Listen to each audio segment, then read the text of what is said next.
I've got the latency thing changed too. Okay. And we're green. We're green. Here we go. All right. Today, we are answering your YouTube questions. We're talking about our awesome experience at VidSummit 2018, and we're starting right now. That's just how it is. Ain't waiting on me. What is going on? My name is Nick. Welcome to another video. If this is your first time here and you want to learn how to grow your channel, make videos, and all types of other YouTube-related stuff, start now by subscribing and clicking the bell so you don't miss anything. Today, I am joined by my brother, from the same mother, the magnificent, the wonderful, the world famous, the IRL takeover man, D. Nimmin. D, how are you? Man, I'm fantastic. For a second, I thought you were going to say the man that's wanted by the IRS. Nope, not yet. Not yet. I'm Not working yet. on that. Right? Checks Yeah. in the mail? Dude, Yeah. how's it going? I know, right? We're back. Yeah, man, doing We're great, back doing great. after I'm 2 excited weeks. excited to be here today. Excited Yeah. to Dude, have the this whole thing chat rolling, is man. flying right now. Look at this. It is, man. That's what I The love to see. chat is on fire. Look at that. Wow. Nice. Look That at is what I love to see. So I'm gonna actually hop in here. Really quick. I'm gonna hop into the jump chat in and there. see what's going on. And you know, I mentioned for you, I mentioned the live stream takeover, the Right. IRL takeover of Daryl's stream. But Yeah, but yeah. let's be honest, Dan Norton, that guy, he like held down the show over there. You know what? Okay, so if there is a hero of VidSummit 2018, if we Dan Norton. were to give away a plaque of the hero of 2018 VidSummit, Yeah. Dan Norton. That dude held it down. Yes. Held it down, represented for all the live streamers out there. Yeah, proud of you, Dan. You Proud- rock, brother. Yeah, Dan, you nailed it, man. And Yeah. just and the Niminati, man, just you guys in general, you know, Beanie, Doug, Vigard, you know, everybody going in there and just representing the Niminati. Mass appreciation for that, man. We hope you guys had a fantastic time in there while we were holding it down at the event. You guys were holding it down on the live stream side. So we love seeing that, and thank you for your support. And we hope that everybody had an awesome time. I know we did. Yeah, for those of you who actually don't know what we're talking about, so Yeah. during the VidSummit, Daryl Eves had a 5-day 24-hour live stream around the clock Yep. of VidSummit. It was a mobile pack, Yes. an in real life streaming pack, and it was kind of getting handed off to different people. Yep. And our awesome moderators, Danielle in the house, dropping a 50. Woo! Saying that old telephone directories make ideal personal address books. Simply cross out the names and addresses of people you don't know. Sounds efficient to me. I like Sounds that. extremely efficient. I like that. So our moderators, the Niminati moderators, came in and they took over Yeah. to Daryl Eves' live stream. Yes. And held it down. They got modded on Daryl's live stream. Yeah. Represented the Niminati, made us proud. You guys rock. And yeah, wow. And all of that good stuff. And all of that good stuff. Yeah. So- I'm real curious if you were in Daryl's Thank you, live Danielle. stream. If you were in Daryl's live stream during any of that at all, drop a hashtag Niminati and let us know. I want to know if you were in there, if you witnessed that. That was crazy. And That I was want to say crazy. with the delay, Yeah. we're rolling maybe 4 seconds behind. Really? So yeah, so we're right on it, Okay. which is great. Viper's So- in the house. What's up, Viper? Nice to see you in here. I just want to mention to Viper, you guys, you need to find somebody in your life that will get on the floor and take pictures of you, like Viper did. Like Viper, dude, like that's somebody's got your back right there. Absolutely. That picture of him, people are passing around. He's like stretched out on the floor like a pro photographer taking a Right. picture of Roberto. Yeah. Dude, that was awesome. It was. Yeah. It absolutely was. Yes. Everybody, you need a Viper in your life. That's what I'm saying. Yes. And that dude's rad too. Yeah. Like he brings it. And like Evan Carmichael was saying, also everybody needs more Doug in their life as well. No. Yeah. He said the world needs The more world Doug. needs more Doug. Yeah, that's what it was. The world Doug needs more Houston, Doug. Yeah, the world needs more Doug. Yeah, it was fantastic. We had such a wonderful time. For anybody that wasn't there, that watched it, you know, live, or that just hasn't had a chance to watch it live yet and just watched, you know, the actual presentations. It was the presentations plus all the conversations that went down just in the hallway. You know, going to dinner with everybody, going to lunch with people, eating breakfast with people. Yeah, I mean, just hanging out. It was an amazing experience all the way around. D, it was your first VidSummit. What were your thoughts? Well, first I want to say Zach Talks Tech just dropped in. And Nice. dude, thank you, brother. He says, sup guys, miss your faces. Take a good look, brother. Take a good look right here. Look at that. Right here. Got Right the here it face. is. Got Right the here. faces. All face. Yep. He says, so great hanging out at VidSummit. Learned a lot from both of you. Hashtag Team Unfiltered Dude, representing. you guys were hanging it down. Look, Yes. they got to go to Jonathan Morrison's studio. Yeah. Yeah. Right? Like, how cool was that? Yeah, big Team deal. Unfiltered represented hard. Yes. Love you guys, man. Yes. Love you. Now, Hefe, I know we need to say his name like 2 more times and he'll pop up like Beetlejuice. He will. He'll be showing up He'll be in any here. minute now. He's got to be in here. He absolutely will. Yeah, so it's my first VidSummit event, and man, like I had no idea going in. You told me. Yeah. You gave me a heads up. Uh-huh. You couldn't prepare me for it. Yeah. The energy in that place. Yeah. Like VidCon was cool. Yeah. VidCon was great. Yeah. VidCon's awesome. VidCon is awesome. Yeah. VidCon is awesome. VidSummit was like life-changing. Yeah. It changed the trajectory of my channel. Yes. It changed my viewpoint of creators in general. It changed how I was thinking about YouTube, how I was going to move forward on YouTube, and it let me know, the conversations that I was having with people. It let me know just how much I'm not doing on my channel and the things that I need to do to improve, and just tons of. I would love to spend like the next 2 days talking about all the little tips and tricks and little nuggets here or there. It was just so much. It's overload. It is. It's overload. It absolutely is. So anybody that was there, one thing that I would like to recommend for anybody that was there is just take like your biggest takeaways from it. And I know that's going to be hard to capture, but take your biggest takeaways and just pick 3 or 4 things and say, first, these are the things that I'm going to work on first, instead of saying I've got to work on 1,000 things at one time. Just say, hey, these are the first 3 or 4 things I'm going to work on, and then I'm going to progress through those, get all those taken care of, and then I'm going to keep on moving forward. That way, it just kind of helps manage all of that stuff that you have to do, because I know you came away with notes. I was just going to say, for me, I came back with so much information. I'm struggling. Well, I struggled with what am I going to work on first? Yeah. Because it was like, okay, I've got all of this stuff now, overwhelmed by the things that I need to do. So I kind of had to prioritize to figure out, okay, what's my next step? And then after that, what's the next step? Sure. Which one of these can I get moving fast? Yeah. And other little tidbits as well, like the Organized Soprano said, nice to see you in here. Hey, It was nice to awesome see you, hanging out with you, Kay. Yes. But yes. also saying, she says in here, don't swear on YouTube. That's one of the things that we learned there. In terms of, videos are getting limited by the language that people are using in the videos. So it's called restricted mode. Yeah. So if you're using, offensive language in your videos, it can negatively impact what's happening in each video or on the channel. Yeah. So be mindful of that. And to strip it down to the simple terms, if you're cussing on your channel, you're limiting your growth. Right. So right. You're stunting your growth. You're stunting your growth. Yeah. Ross from Livestream Universe in the house. What's up, man? Nice to see you in here. According to the data that was presented to us at VidSummit, which was pretty mind-boggling. Lizzie Dean Makes, nice to see you in here as well. Gordon Eisman in the house. Doug Houston, nice to see you in here. My man Stu. What's up? Nice to see you in here too. DBZ Collector in the house as well. You should do a charity stream for Extra Life.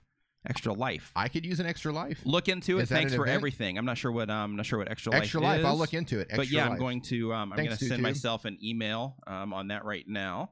David's in the house. User and Doc says, D, hopefully you will share those tips on your channel, perhaps a series playlist approach. That's actually a really good idea. Thank you. I'll try to think about how to present that in a way that still stays true to the channel. In terms of they'll be coming out on they'll be coming out on both channels. Basically, there's so much information that it'll be sprinkled out, sprinkled throughout the content, because it'll be things like the conversation will be on one, or the video will be on one thing, and then it'll be kind of like we just did here a second ago, where we were talking about the language that's being used in the videos. It would be something like that, to where it's like, oh, and by the way, and then that whole thing is filled in terms of hey, it could limit you by the language that you're using in your videos. Little things like that, to where it'll come out in the actual content. I just want to say something like so Google, YouTube, they have an AI, an artificial intelligence, that looks at the images of your thumbnails, and it can tell by uploading an image or not if it is a racy image, if it's a dangerous image. It does all of these scans across an image, and it was so smart. So in the sample that we saw, there was a female in a bikini holding a hamburger, right? And it labeled the image. I mean, and it went through and ticked it as like, this is a blonde, this is a bikini, this is a beach, this is whatever. So it went through all the keywords. It showed all the other places on the entire internet where this picture was. And it not only flagged her not holding a hamburger, but it specifically knew that it was a Carl's Jr. hamburger. Yeah. Like, that's how smart this thing is. So it's looking at your thumbnails. So if you're having thumbnails that are racy, if you're putting little T&A in there or whatever, you are definitely running the risk of limiting how YouTube is going to push you out there, because Yeah, I had no idea that this sort of technology was out there. Yeah, like likewise. on the fly too. It's on the fly. Yeah, Yeah. really, really good stuff there. I'm actually, I have it on my home computer. I'm actually Right. looking right now because I'm on the right site for it. I'm looking right now to where we can actually show them an example. And actually, I'll just do it right now so they can see this. Like if you're watching this right now, stay with us stay here for a tuned. second because I really want you to see this. This is really cool. What how this whole thing works. Give me 1 second here while Crypto cruising in the house, brother. Take a knee. It's on. yeah, he's already been he's already got it. No, what? Yeah, he's already got it. You already modded him Oh yeah. in here? Yeah. No, I modded him I modded him like 2 days ago. Off Yeah. your knees, then. Yeah. Yeah, so he's modded already. Yeah, Crypto Cruising. Welcome to the Mod Squad. Yes. Welcome to the Gatekeepers. Welcome to the Niminati Gatekeepers. That's right. He says, "Wow, I'm speechless with this spanner. Don't know what to say apart from I won't let you down. Thanks for this." See, I should have read his comment first. I 'cause know. He can't Look at talking you, about D. the spanner, right? Right? Yeah, us Americans call it a wrench. I don't know what you guys call it on that side of the pond, a spanner. Still tuned in shock, so I thought my Man, first let's comment would be a super see. chat. Welcome, brother. Let's Thanks for see being here. awesome, Neil. We Yeah, appreciate thank you that. for being awesome, man. Like Neil, He held it down, dude. He came in, did. held it down. So here's the him and thing. Doug, Beanie. Hey, Alex, how you doing, man? Hey, Nimin, so awesome met you guys, dude. Awesome to meet you too. Nice to meet you as well, man. It was awesome Yeah. hanging out with you at Bid Summit. Absolutely. Hey, Brioni Faith, how is it going? What's up, Rayoni? Guys, right now, just to let you guys know, this chat is flying for us. So we're having a hard time reading everything. We're just kind of catching them as they go. So if we're not noticing you, it's not because we're ignoring you. This thing is It's moving. because D is a jerk. Don't let him fool you. It's because I'm a Because jerk. he's a jerk. I'm a jerk. You should block me on every social media platform. No, it's moving really fast and it's hard to keep up with right now. So that's what's up. Yes. Okay. I'm actually trying to find. I've got it bookmarked. Let's see here. Give me 1 second here. Man, it's so great, man, seeing everybody in here. So Doug, It is. It changes the dynamic of things, doesn't it? It really does, man. Like you see everybody in the chat, and it takes it from. There we go. Got it. So it's Thank you, Lizzie. Lizzie says, D, a wrench is adjustable. A spanner is a fixed diameter, I think. okay. I'm just going to see myself out. Yeah. Yeah. Thanks, Lizzie. Yep. D just put in his place. That's right. Got to do it Entertainer. from time to time. Entertainer, what's going on? All right, D. So I got the draws in the site. house. I'm gonna grab one of your thumbnails because yours I think is really really cool. Okay. Here the information as long as it's the same. When I was running this through the other day, let's see here. Let's grab this. The random guy videos. Okay. He says, Yeah, this is gonna be really cool. So hang with us here for a second while we're trying to pull this up. random guy video says, D, you're my favorite YouTuber. Yeah, he's Love you, he's man. my favorite YouTuber too. I love you, man. That means a lot. Seriously, when people say that, like even if I'm not really like in your top 10, but just to actually say that, like that's really cool, man. I appreciate that. Yeah. Okay, let's see here. Josephine, no, we do not have access to premieres yet. I know a lot of people have access already. We do not. So I don't know if it's kind of a random thing going out or because of our location over here. Maybe they haven't given it out to us yet. I just got the community tab along with a bunch of other people, but not premieres yet. I'm surprised you don't have premieres. No, not yet. Midnight Madness 4x4 dropping $2 for pineapple juice. Pineapple juice was the safe word. It was the safe word when Dare Leaves got into the taxi. Or was it actually a taxi? It was a ride from another fellow YouTuber named Tommy. Tommy, if you're watching, respect, brother. It was nice hanging out with you there at Vid Summit. Had a good time. All right, here we go. Are you guys ready? Yep. We're ready to have your minds blown here. Ready? Mm-hmm. Okay.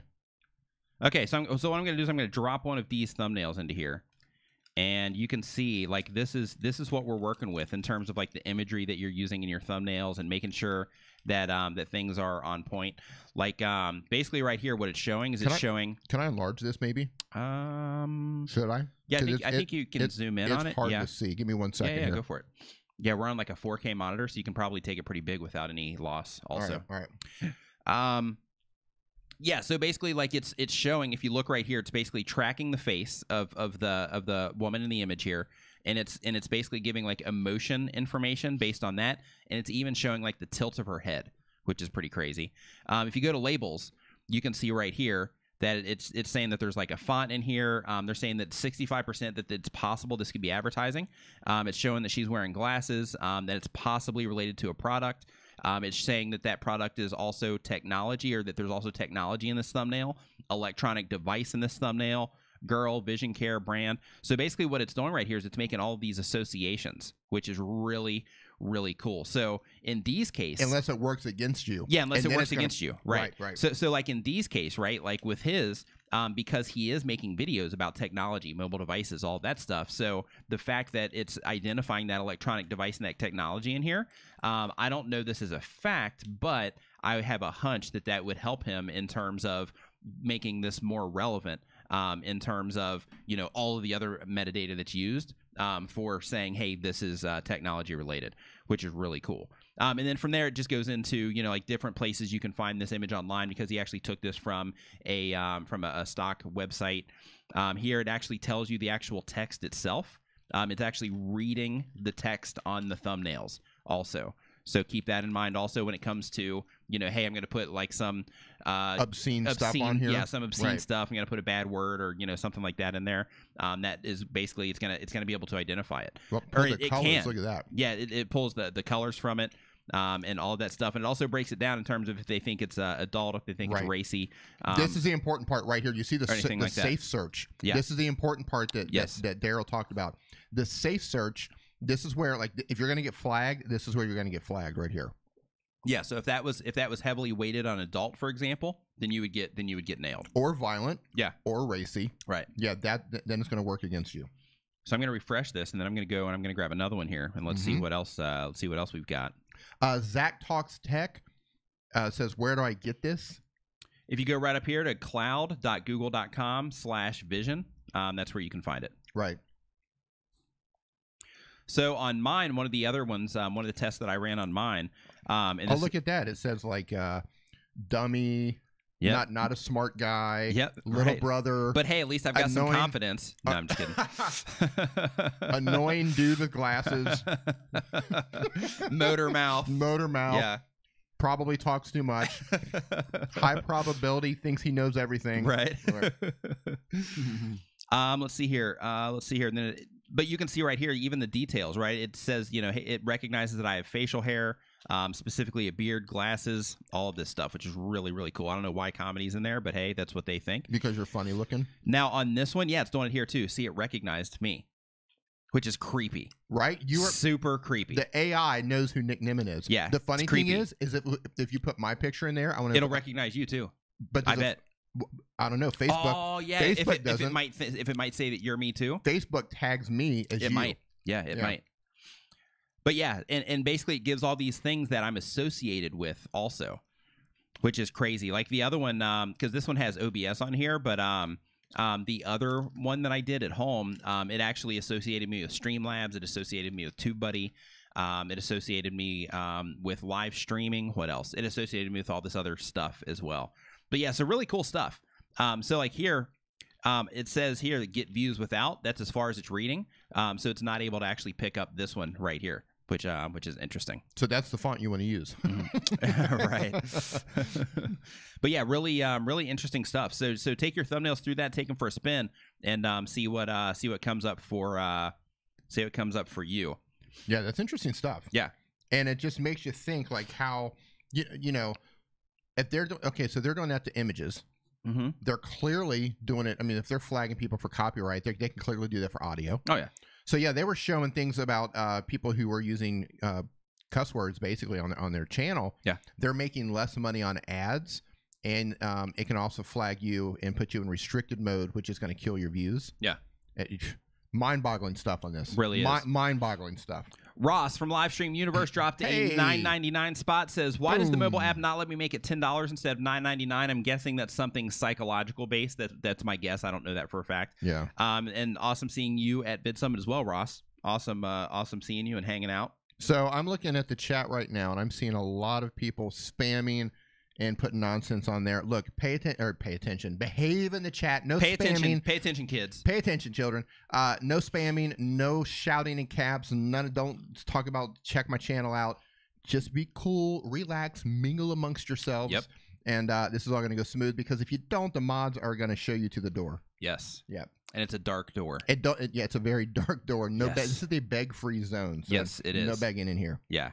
Yeah. Brian G. Johnson in the house. Brian G. Johnson, nice what's to up, see brother? you, man. It was awesome hanging out with you at Vid Summit as well. Yes. Brian G. Johnson, for those of you that don't know, is the author of this book that's sitting right up here. The Tube Ritual Volume 1, the one right there with his picture right next or right on it, actually. Helping you get your channel from 0 to 5,000 subscribers plus, because he teaches you the fundamental principles of growing YouTube channels. That's Brian D. Johnson in the chat right now. Go check out his channel. Also Makes known awesome as stuff. Brian Also known Gandalf as Johnson. yeah, also known as Brian Gandalf Johnson. Yes. Absolutely. Yes. It was awesome meeting you, Brian. Yeah. Yeah, there he is. Yeah, good stuff. Yep. There That's he so is. funny. I think it's so perfect. He's got like the Yeah. pixie dust thing going Yeah. on, and It he's is. so knowledgeable. So Yeah. knowledgeable. He is. Yeah, he's like a wizard. So Brian the Wizard. Brian Love it, man. Vlach here says, hey Nick, I'm a big fan of your channel. Has taught me a lot, and glad I finally caught a live stream. Glad you finally caught a live stream as well. Nice to see you in here. Kelly Publish, what is going on? Nice to see you in Hey, here. Kelly, as how well. you doing? Nice to meet you. Practical Mechanic in the house.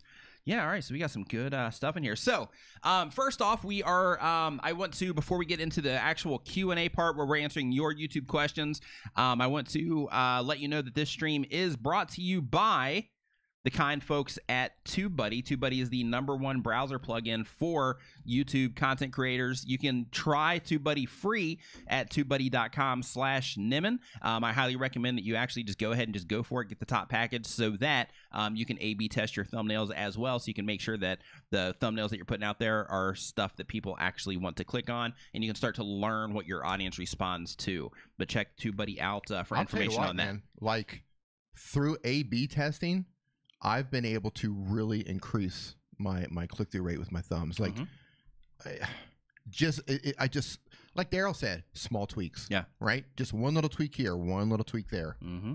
You know, it's just amazing, like how much you can get that dialed in. It is. Yeah. It's Absolutely is. crazy. Yeah. Minor things can make a big difference. Yep. So what we're going to do is we're going to start pulling the questions from the form that is down in the description of this video right now. No, we're not. So what you want to do is you want to go down, and if you have a question about YouTube, about, I'm not going to say, like, if you ask me something and say, like, hey, go look at my channel, I'm not going to go look at your channel directly from this because we're not at that part. But if you have a question, hey, I'm trying to do this, or hey, I'm trying to do this, or you have just a specific question that you want us to ask or answer, then go ahead and drop it in that form down below. Yeah, Brian says he's currently running 15 tests. Nice. A/B tests. Nice. Yeah, and I think he's also working with, and I haven't tried him yet, but it's on my list once I get back into normal mode here. Yeah, we're still jet lagged. Yeah. We are still like seriously jet lagged. We've been sleeping like in weird hours, and like I took a nap. I never take been naps. weird. I I don't never either. take naps, and I take Yeah, definitely Naps. definitely in like a weird Like a limbo funk. type thing. Yeah. right, like You, a funk. you might even be able to tell it in my energy today. And Dee's as well. Like we were actually talking while we were eating before we came here. And we're like, We almost called it a day. yeah, we did. We're like, yeah, I don't even know if we're gonna be able to like make this happen or not. But here we are. Here we sit. We Here we are sit. We are moving sitting. forward. Yeah. Absolutely. So let's see here. So GC Grit says, hey Nick, can I ask how? Let's see here. Can I ask how to do when you do live stream? Can change a camera. What recorder is that when you do a stream and go to gaming face cam? Okay, so to answer your question there, GC Grit, we use multiple cameras for this, and we use Streamlabs OBS in order to make that happen, and then we also use something called Streamlabs or Stream Deck, Elgato Stream Deck, to actually switch between the different scenes in there, so that D can basically just hit buttons over there, and then as he hits the buttons, then everything kind of switches around. But so that's how we do that. But heads up, if you want to run the Elgato Stream, heads up, Be you need warned. you need to be on Windows 10. Yeah. I see a lot of people complaining about this because they're not reading. Like they go to buy it on Amazon and they're not noting that you have to be on Windows 10 in order to use it. So if you're like on Windows 7, it's not going to work. It doesn't work at all if you're on. No. Oh, okay. No. Interesting. There are other like products. Stream Deck I think is the best, but there are other products that you can get that are not Elgato that will work on other operating systems. Okay. So if you can't find, well, if you don't have Windows 10, then yeah, just get something else. Once you go into like Amazon and look for Stream Deck, you're going to find a bunch of other options. Okay. Nice. There we go. Yeah. I've actually got a link to. I think that in the description, I think there's a link to the Amazon store where it shows like all the stuff that we're using in here, so you can go check that out too to find out specifically where it's at. Let's see here. It's not in the drop-down menu when you upload. You can only access it when you schedule a video. Yeah, J3B Dig in Canada. I don't have it yet. I double checked that when I uploaded the Epidemic Sound video that I published yesterday, and I just don't have it. I don't have it. Yeah, I just don't have it at this point in time. They've It's got it coming. in Australia. It's coming. It's just not here yet. It has to be where we're at. Yeah. Has to be. Doug's got it. He's in Australia. It's close. It's coming. Yeah, it's coming. It's on the way. It's getting close. Getting close. Right?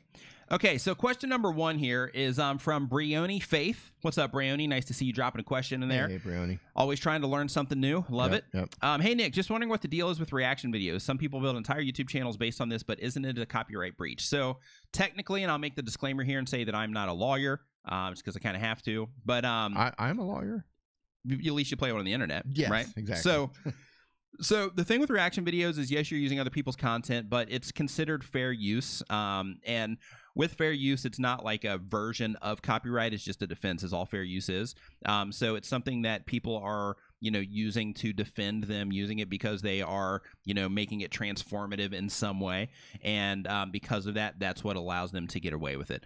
So technically, because of the fair use thing, like, they're able to slide under the radar with the reaction videos. It's risky. It is. It's risky. All that stuff is risky.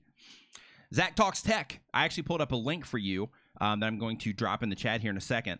But Zach Talks Tech says, discuss giveaways and what needs to be in the description and set on screen. So basically, when you are doing a giveaway, and I'm going to put a link for anybody that's doing giveaways, because a lot of people don't know this, and that's why he wanted me to answer this, because we were talking about it on Twitter earlier, is because a lot of people, they just don't know, like, when they're doing the giveaway stuff, they don't know that there's, like, official rules. There's detail that you need to add to your contest in order to make it clear the YouTube terms of service. Details. And the details, you need to call him, basically, which is part of it. You got to call D. Call D. And be like, hey, D, I'm doing this giveaway. Is it cool? And then D's going to be like, yeah, but you got to put this in your description. Right. And then, then it goes from there. But I'm going to be like, that's the dumbest thing I've ever seen. like, really, you're giving that away? Right. Really? You expect people to come in and you're giving that away? You might as well just give that to me. Right. And all the stuff you've piled up from doing that, it's been great. Yeah. But basically, I'm going to put a link to this in the chat here, and I'm just gonna call it contest rules. And if you are considering, or if you have considered running a contest on your YouTube channel, or a giveaway of any kind, just bookmark this. You don't have to read it right now, because there's a bunch of information here. But basically, within this link that I'm getting ready to drop here, I'll go ahead and drop it now.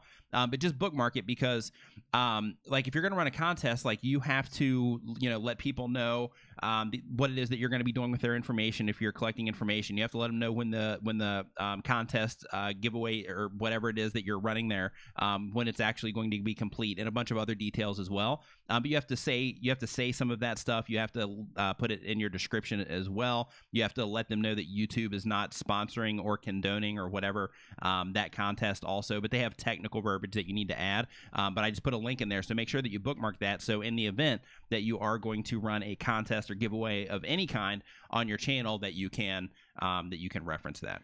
Trend Nation, it was nice seeing you, and you are gone. Chris Conco Vlog says, thanks for the Google Cloud info. This Vision API is amazing. I'm going to be busy. Thanks, guys. Yeah, glad you enjoyed it. So again, just run your stuff through it, and just consider, hey, with this, like, if I'm putting up this thumbnail, I'm going to run it through here and just make sure that especially if you're making content to where, like, let's say you're doing entertainment stuff, right? And because of that, you have to make your thumbnails, where you're putting all this emotion into them. Maybe you have something, on the screen to where you're holding something, for example, and it looks like maybe you might do something malicious with that. Then, run it through that and just see how that is interpreting what's happening in your thumbnail. Because even though your intention might be over here, it might actually be, interpreting it this other way. So it can help keep you safe that way. Yeah, for those of you wondering, that is not how you conduct yourself in a chat. Yeah, you don't just come in and talk about, I'm live, bye, banned. Oh, is that what just happened? Yeah, I just hit him from your channel forever. He's gone forever. Yep, into the abyss. Yep. Don't want you in the community. Get lost. See ya. Later. That was the nice. Yep. That's the nice version of D when he's tired. Yes. Yeah, it's the zero tolerance. Hit the road. Look, here's the thing, man. Like, everybody's in here being cool. Yeah. Right? Like, everybody in here is cool. No, you're right. Yeah. You're right. Everybody in here is cool. And then you got people coming in dropping stuff like that. Look, and here's the other thing: don't command us to reply.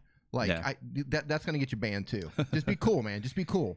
We're getting to everybody that we can. Self-publishing with Dale. What is going on, brother? I was just about to call him out. I just saw it in there. So nice to meet you, man. Like, dude, you were so awesome. You and Kelly both, man. Yeah, with Dale, he awesome, has man. Like he has so much energy. I love it. Absolutely love it. I love his energy. Dale, so you know you're going late at Vid Summit, and you know your energy. You've been going all day. You're running like 3 or 4 hours sleep every night. You're up at like 7:30 in the morning. Dale is that dude where like I'm like fading out at the end of the night, and then you run into Dale and like you just like his energy just like picks you right back up. Right, and you're like, I actually need you here right now, Dale, because we're like roughing it right now. Exactly. Like Dale's like he's like a triple shot espresso. He is espresso. Espresso. Yeah, Espresso. that's how it's tired okay. I am. Espresso. Yeah, we're Midwest. We can say espresso. Espresso. Okay. Yeah. He's like a triple shot. Yeah. What's up, Alan? Hey, Karen Summers, thank you for that. Great to hear that you are picking up some value here. Love seeing that. Okay, next question on the list. Let's see here. Let me go up here. So now we've only got. I just said don't demand. Man. We've only got 15 in the. We've only got 15 in the queue here. So so if you have a question you want answered, make sure you go ahead and drop in that link. So Inaka says, I've accidentally made my channel double niche. Is that okay? Sure, it's okay. But you just have to think, now that you've realized that, you have to think, okay, well, what is it that I need to focus on so that I can serve the particular audience that is responding best to one of those two niches? If you can find a way to bridge the gap between both of them, like let's say, I can't think of an example off the top of my head, but let's say, for example, you have one niche to where you can kind of relate it to the other one, to where you can put them both under the umbrella, so to speak, of like a main thing, and that both of them are still related to that. If you can find a way to build that bridge to where the person that's interested in this one would also be interested in this one, depending on how you framed it, then you can, then you can just keep on rolling forward with both. And technically you can keep on rolling forward with both anyway, but if you want to accelerate things, so to speak, then, the best practice for that would be to make sure that you are serving, one specific niche for one specific group of people that are interested in that specific thing, so that every single time that you upload something, you're uploading something that specific group of people is interested in, instead of uploading this and then a large portion of your community is into it, and then you upload this, and then basically where you've divided everything. So like you upload this, and then you have half of the people are into it, half of the people are not, and then you have this one, and then half of the people are into it and half of the people are not, to where you could basically make it to where, if you fine-tune that, and it's going to take a little bit of time to work through that, but as you fine-tune that, then when you upload it, it's going to resonate with, all of the people that have subscribed to your channel for that specific type of content. The moderators are just slaying people right now. Are they? It's a bloodbath in the chat. Is it? Mm-hmm.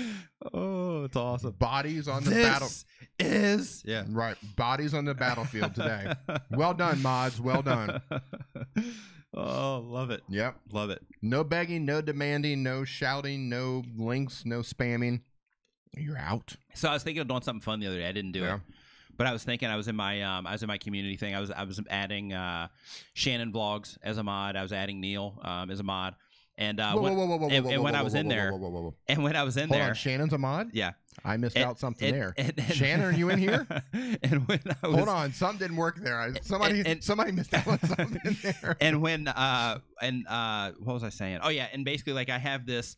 I'm scrolling because the mods are like on people, right? Right. So like I'm scrolling through this huge list of people that are blocked from the channel, and I was like, oh my gosh! Like over time, this is a humongous list. Like the little thing on the side is like this big for the scroll, right? To scroll down through everybody. And I was thinking to myself, I was like, I wonder what would happen if I just selected all of these and just deleted them out and started it all fresh. But then I was like, no, I can't undo 6 months worth of solid slaying, so to speak. It's too bad that you don't get people's like phone numbers and emails along with that, because you could take that and then like sell it to like a bunch of Nigerian spammers or something. Yeah, and be like, hey, yeah, right, like, hey, hassle these people. It's probably why you don't. It's probably why you don't get the emails and stuff, right? All right, next question on the. I'm the Prince of Nigeria. I have. The next question on the list is. Hybrid Steel says that their count is bigger than Rambo. That's what I'm talking about. That's right. They drew first blood. Okay, That's so right. They drew first blood. it's That's Jay the right. Fam says, how can I get 10,000 subscribers before 2018 is over? I have no clue how many subscribers you currently have. No clue what it is that you're doing on your channel to answer that question.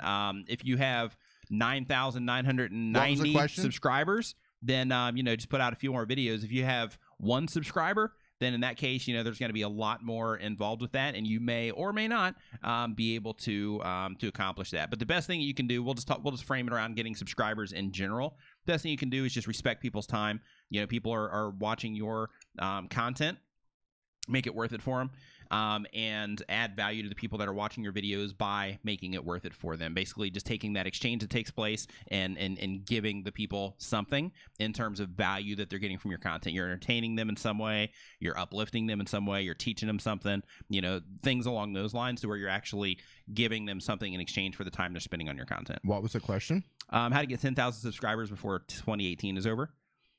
Make better content. Yeah, and I don't know the reference. I don't know if they have 9,999 or if they have like 0. I'm not sure like what their thing is there. Yeah. Lizzie D makes. You got to have realistic expectations too. Yeah. Yeah. Yeah, and that's one thing that frustrates a lot of content creators. Let's just talk about that for a second. All right, let's talk about it. Yeah, Let's do it. so one of the things that frustrates. Let's do this. Let's talk about that. Let's air this. Yes. Let's get this out there in the open. Yes, shaking it. Yeah. Here we go, shaking it off. Yeah. So so a lot of things, like when people start out on YouTube, or even if they've been on there for a while, is the expectation of, hey, I want to have like X amount of subscribers, or like I should have X amount of subscribers by this time. I think it's great to be goal based, and to say, hey, I'm trying to reach this particular goal or whatever, and if I have to upload more, I have to do these specific things in order to try to make that happen. I think that's awesome. However, when people are like getting like depressed, or they are having taken like a personal hit that, hey, I'm not reaching these milestones at the rate that I think that I should reach them, I think you're really doing yourself a disservice, because like when you build up those expectations on what you think you should have based on your expectations of how people should be responding to your content, like all you're doing is just creating a problem for yourself. Like in your own brain, you're creating your own obstacle that doesn't even exist. Unhappily housewife. Glad you can make it. Glad you could make it. Yeah, unhappily a housewife. Mm-hmm. I love that name. But yeah, you're basically just creating this. You're creating a problem that doesn't exist out of thin air, just based on the expectations that you have for how things should be, instead of just doing the best that you can, learning as much as you can, putting out the best content that you can, and uploading as much as you can, and going through that process. Having those expectations is really will really wear you down. I was on Reddit maybe 2 days, it might have been yesterday, and somebody was talking about they haven't been approved for monetization yet. They're way past the limit. I responded to that too. I saw your name saw in there. that. Yeah, and one I talked to or applied a couple things in there. One of the guys was like, he quit YouTube basically. He's not uploading anymore because he's so frustrated with YouTube. Yeah. And I'm just thinking, dude, get a hold of yourself. Right. Like, nobody asked you to upload, first of all. Right. Like, you're uploading because you want to upload. Yeah. So like, nobody said, hey, come please, we need you to come upload on YouTube. No, you're choosing to upload. Look, be a creator, don't be a creator. No one cares. And no one cares if you're going to quit. Like, you're going to quit, get off the platform. Right. You know what I mean? Like, but like, you could tell by the way he posted that his mindset was all shifted. He was so caught up in the numbers. He was so caught up in holding on to the fact that he's not monetized. And I need to be monetized so I can get, pennies on the ad. Yeah. That's just ridiculous. It's like a twisted mindset, and his expectations are just way off on that. Yeah, my response to that one, because he was like, "Oh, it's killing me that they're not." It's killing me. Yeah. It was a different guy. It was a different. Yeah. Oh, okay. It was another one. Same thread, but like, yeah. My response is like, what's really going to kill you is once you do get monetized, and you realize that that this expectation that you have, right? like that's what's really going to get you. Is when you realize like, oh, that's all I'm going to get. He said YouTube is killing me. I said YouTube's not killing you. You're killing you because you're not finding multiple ways to monetize your channel. Yeah. But you're absolutely right. When he sees how little his ad is, he's really in for a surprise. Yeah, absolutely. Yeah, because I think with him, people he had hold on to that. Like, oh, I need that right. the ad money. Like, no, you're gonna lose. And like, unless you're getting tons of views, you're gonna lose. And he posted his stats also, and with his stats that he had, like he's literally like if he breaks $5, like I'll be surprised. And YouTube's killing him. Right. Yeah. Yeah, it's interesting. Yeah, people So, have to. Yeah, It's just expectations, just to so kind of, pull that back around to that expectation thing. Of course, you want to have goals. You want to be driving towards something. You want to, be trying to do better. You want to, be paying attention to your metrics to make sure that you're heading in the right direction. But, having these humongous expectations on how you think things should be can really create a difficult situation mentally for you. Paul Peck, by the way, who just What's up, Paul? He had 30,000 subscribers. Nice, Did you dude. see that? High five, Boom. fist bump. Congratulations. Paul Peck hangs drywall on his channel. Mhm. No offense, Paul, but like What's up, Sierra? hanging drywall, right? Like how, like just like really, you've got 30,000 people who want to watch you hang drywall. It's amazing. It's amazing. Yeah, I mean, like, no offense on that, but it's like it's amazing. Like I can't wrap my head around it. Yeah. But that just goes to show you, it doesn't matter what you're into. Mhm. He's hanging drywall. 30,000 people. Yeah. That's awesome. incredible. Yeah. Yeah. Every time I see, and he's just burning through those milestones too. Just He burning is. through. Every time I see him, I'm just like, drywall, of all things. Yeah. Right. And drywall. we were talking on Twitter. I think it was Man, Twitter. man, drywall. I think it was Twitter that Paul and I were talking. It's like watching paint and dry. It is. You know what I mean? Like literally almost, yeah. Right. But we were Skim talking about coating, skim coat. 5 ways to skim coat. You know. we were talking about you with the mobile stuff, and then we were talking about him with the drywall stuff Or because we were mobile, saying mobile for you depending non-Americans. on depending on But we were basically saying how like with you how you're kind of like future proofed because mobile that's just going to Mobile. keep things are just going to keep being mobile. Right. And then we were saying with him he's also in that situation to where it's like okay he's also kind of future proofed until they come up with a new material to make drywall out of. Drywall. Like hey, he's always going to be doing drywall. Travis. New member. Oh yeah. RPM Nexus, what is up, man? Thank you for that. Welcome to the membership side of the community here. Just as a heads up, make sure that you check the community feed. There's some stuff in there for you. There's like a PSD in there. You got a live stream replay. We're going to be on another live stream, members only live stream soon. So make sure that you just stay tuned to the community feed there for updates on that as Travis well. MCP, how are you doing, brother? Player, how you doing, player? Hashtag drywall. Yeah, drywall of all things, right? It's awesome. Like that's just one of those things that you just wouldn't think about. Yeah. You're like, I'm gonna hang drywall on the internet, Right. right? 30,000.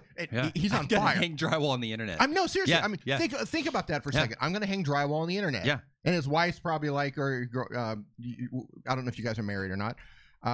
Yeah, go ahead. Awkward. Awkward, right? Like, yeah, that was awkward. Yeah, Yeah. yeah. Like, okay, yeah, go hang drywall on the internet. I think it's your girlfriend, if I remember right. If not, you need to put a ring on that woman. yeah, right. Just in case she's watching. Right.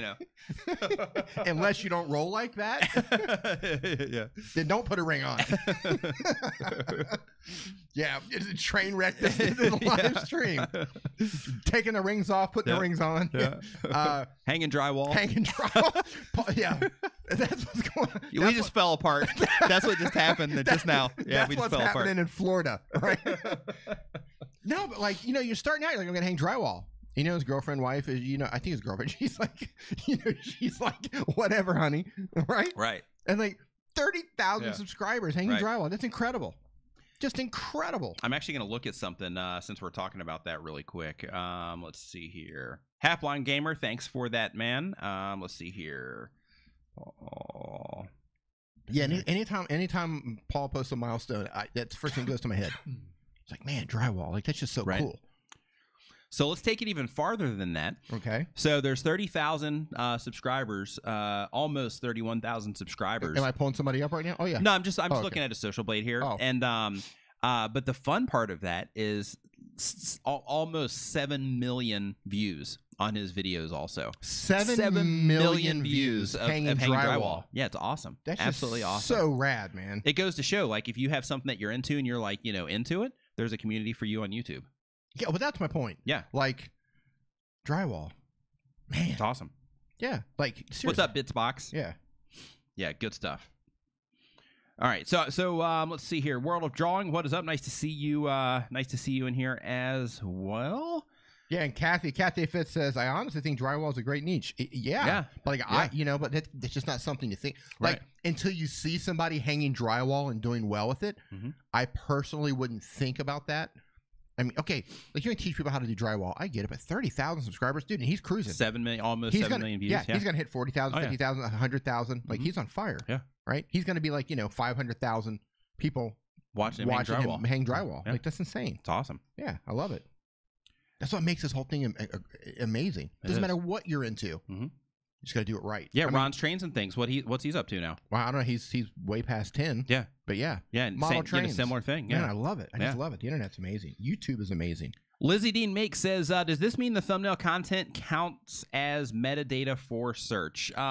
It means that what you're doing in your videos, because this applies to videos too, but it means what you're doing in your videos and it means what you're doing in your thumbnails can have an impact on how your videos and if your videos show up in YouTube. And you don't know how this is going to play in the future. Right. Like, is this AI? Okay, so if this is just being presented to us, is like this is available, that means it's probably been around for a while. Oh, yeah. So you don't know what the game plan is for that. Yeah. You know, a year from now, like they might be doing everything based on that. Who knows? Yeah. You don't know what their plans are. Paleo Draw says, what makes a good channel I doubt logo? it, but, you know. Something, a good channel logo is like if you're talking about your profile picture, then an actual picture of a human face makes a great channel logo. If you're talking about the logo that represents what it is that you're doing, then a good logo in terms of something that would represent either directly or abstract that would represent what it is that you're actually offering. Hey, you got a new member. All right. Ross Brand, Livestream Universe, fantastic, man. So Awesome. Thank you for that. And again, look in the, I'm not sure if you're a Photoshop user or not, but if you are, then there's definitely going to be something you can download in there and I actually have something else that I'm going to put in there for you guys also either tomorrow or the next day. That I think everybody in here should have as well, but just as a heads up. But anyway, yeah, and make sure that you keep an eye on that community feed as well for the members only live streams. And for anybody that's just joined that hasn't checked the live stream replay in there for the members only live stream that we did, go check it out. It's a totally different vibe than what it is that we do here. And in terms of like just the information, it's a little bit, deeper in terms of the information that we're talking about and things like that in that live stream. In the members only live stream that we did. Oh, okay. Before we went to the States. Yeah, we need to do another one of this. Yeah, that was really nice. Yeah. So definitely make sure that you check the replay on that. And also replays to any of the live streams that at least the one that we did with Daryl, I think that was the last one that we unlisted. You get the replay for that in there as well. Entertainer says, how playlist help in growth of YouTube channels? Still confused, mate. Okay, so playlist helps with the growth of your YouTube channel in a handful of different ways. One is you're creating another content ID for YouTube, which is great. Basically another URL. It's basically kind of like making a piece of content essentially. Two, you can also tell inside of a playlist that that this stack of videos are all directly related to each other. You can tell the playlist in that by clicking a little checkbox. And then when you check that box, then YouTube is more likely to show the videos in that playlist next to other videos in that playlist. So that's another one, is you basically encourage people to watch more of your content by showing them more of your content next to the content that's in that playlist. It's also more likely to show the other videos in that playlist in the autoplay, that next up option as well. So when they're finished with one video, then they go to that autoplay and then to another one from that particular series playlist. Another place that it's good is when you actually like, and it can be a series playlist or just a general playlist, but when you share your playlists out, like let's say that you upload a new video and you share the playlist link out, but you link directly to that video within the playlist, then what you're doing is you're creating additional opportunities for people to binge watch your content, and that's what you want. You want people coming in and watching as many of your videos as possible so that they can get more familiar with you, more familiar with what it is that you offer.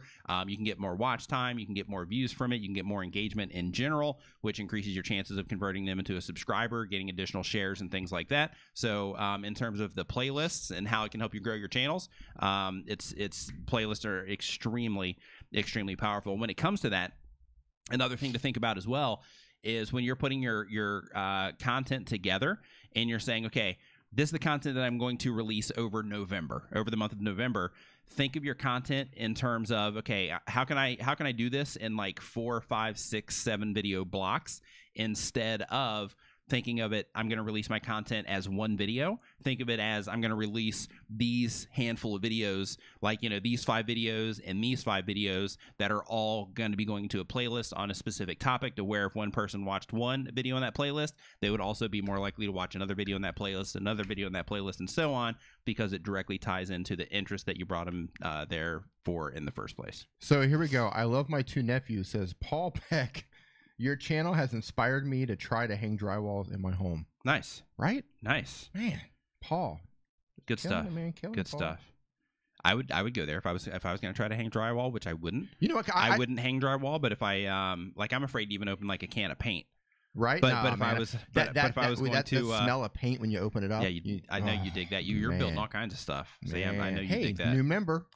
Welcome, Uber girl Paula LA, to the channel membership there. Nice to see you in here. Same thing for you. Make sure that you are tuned into that community feed. Also, make sure if you're a Photoshop user that you download that template that I have in there that helps you preview your thumbnails on all the different pages on YouTube. There's a tutorial for that as well. Make sure you check out that members only live stream, and make sure that you show up when we put the announcement in there for the members only live stream as well. That will be coming up here within the next week or 2. What's up, Richie Dalton? What's up, man? Nice to see you in here. Hope you're holding down Vietnam. Holding it down in Da Nang, Vietnam. Yep. Or Da Nang, however you pronounce it. Da Nang. Da Nang. See, it's that Midwest thing. We can get away with it. Yeah. Just call it whatever you want. Yeah. Ash says, I have no equipment, not even a good camera or mic, but I do have a PC and a phone. Should I do videos on my phone even though my voice is childish? Absolutely. Do videos on your phone. If only somebody had a channel where they could teach somebody how to do things on their phone or how to be a mobile YouTuber. That'd be great. That'd be a really handy channel, I Right? think. Yeah. Like Teach people like this is how you make good videos on a phone, for example. right? This is like an Check. app that will help you make thumbnails. Check. Hey, I want to know how to make an intro on my phone. A channel that would have a solution for that would be awesome. How to edit video on a phone. How to edit a video on How a to phone. do your YouTube channel banner. That's a really good idea. How to use TubeBuddy on your phone. That's a really, really good idea. Yeah. Somebody should do that. Yeah. Yeah. Yeah. Let's see here. So so anybody that didn't catch that, Dee's channel has all of that information for you, and he's getting ready to cross 13,000, by the way. Yeah. So high five and fist bump to you, Dee, as well, for getting ready to cross 13,000 subscribers on your channel. Okay, so here's the thing. I'm just putting it out here right now. So I just committed. Putting it out there. I'm putting it out here. There So it is. listen. Staking his claim, Brian D. Johnson. If you're here watching this right now, I hope you are, because he's doing it right now. I'm about to pee on stuff. Yep. I'm about to stake my claim. I don't even know what just happened there. We just went all R. Kelly up in here. Yeah, so that whole demonetization thing, like, we've just been all over it in this stream. We're talking about No, that was like yeah. stake your claim, man. Yeah. Dogs do it. Fire hydrants. That's what I'm saying, man. R. Kelly knows what's up. Come on. No, I'm gonna like. That You just went south real quick. stake your claim. That's right. Okay, so yeah, I'm just gonna put it out here, and you guys hold me accountable. I'm tired. I just committed to 3 uploads a week, so I got to be on the I grind. thought you were on gonna that. do 4. Well, plus a live stream, but Okay. I'm committing right now to the 3. Mm-hmm. And yeah, because I'm just gonna blow past that 13th app. Yeah, I'm going hard. So I'm I'm going talking hard. about right there. Yeah, Commitment. hard. I'm going hard. Commitment. Hard.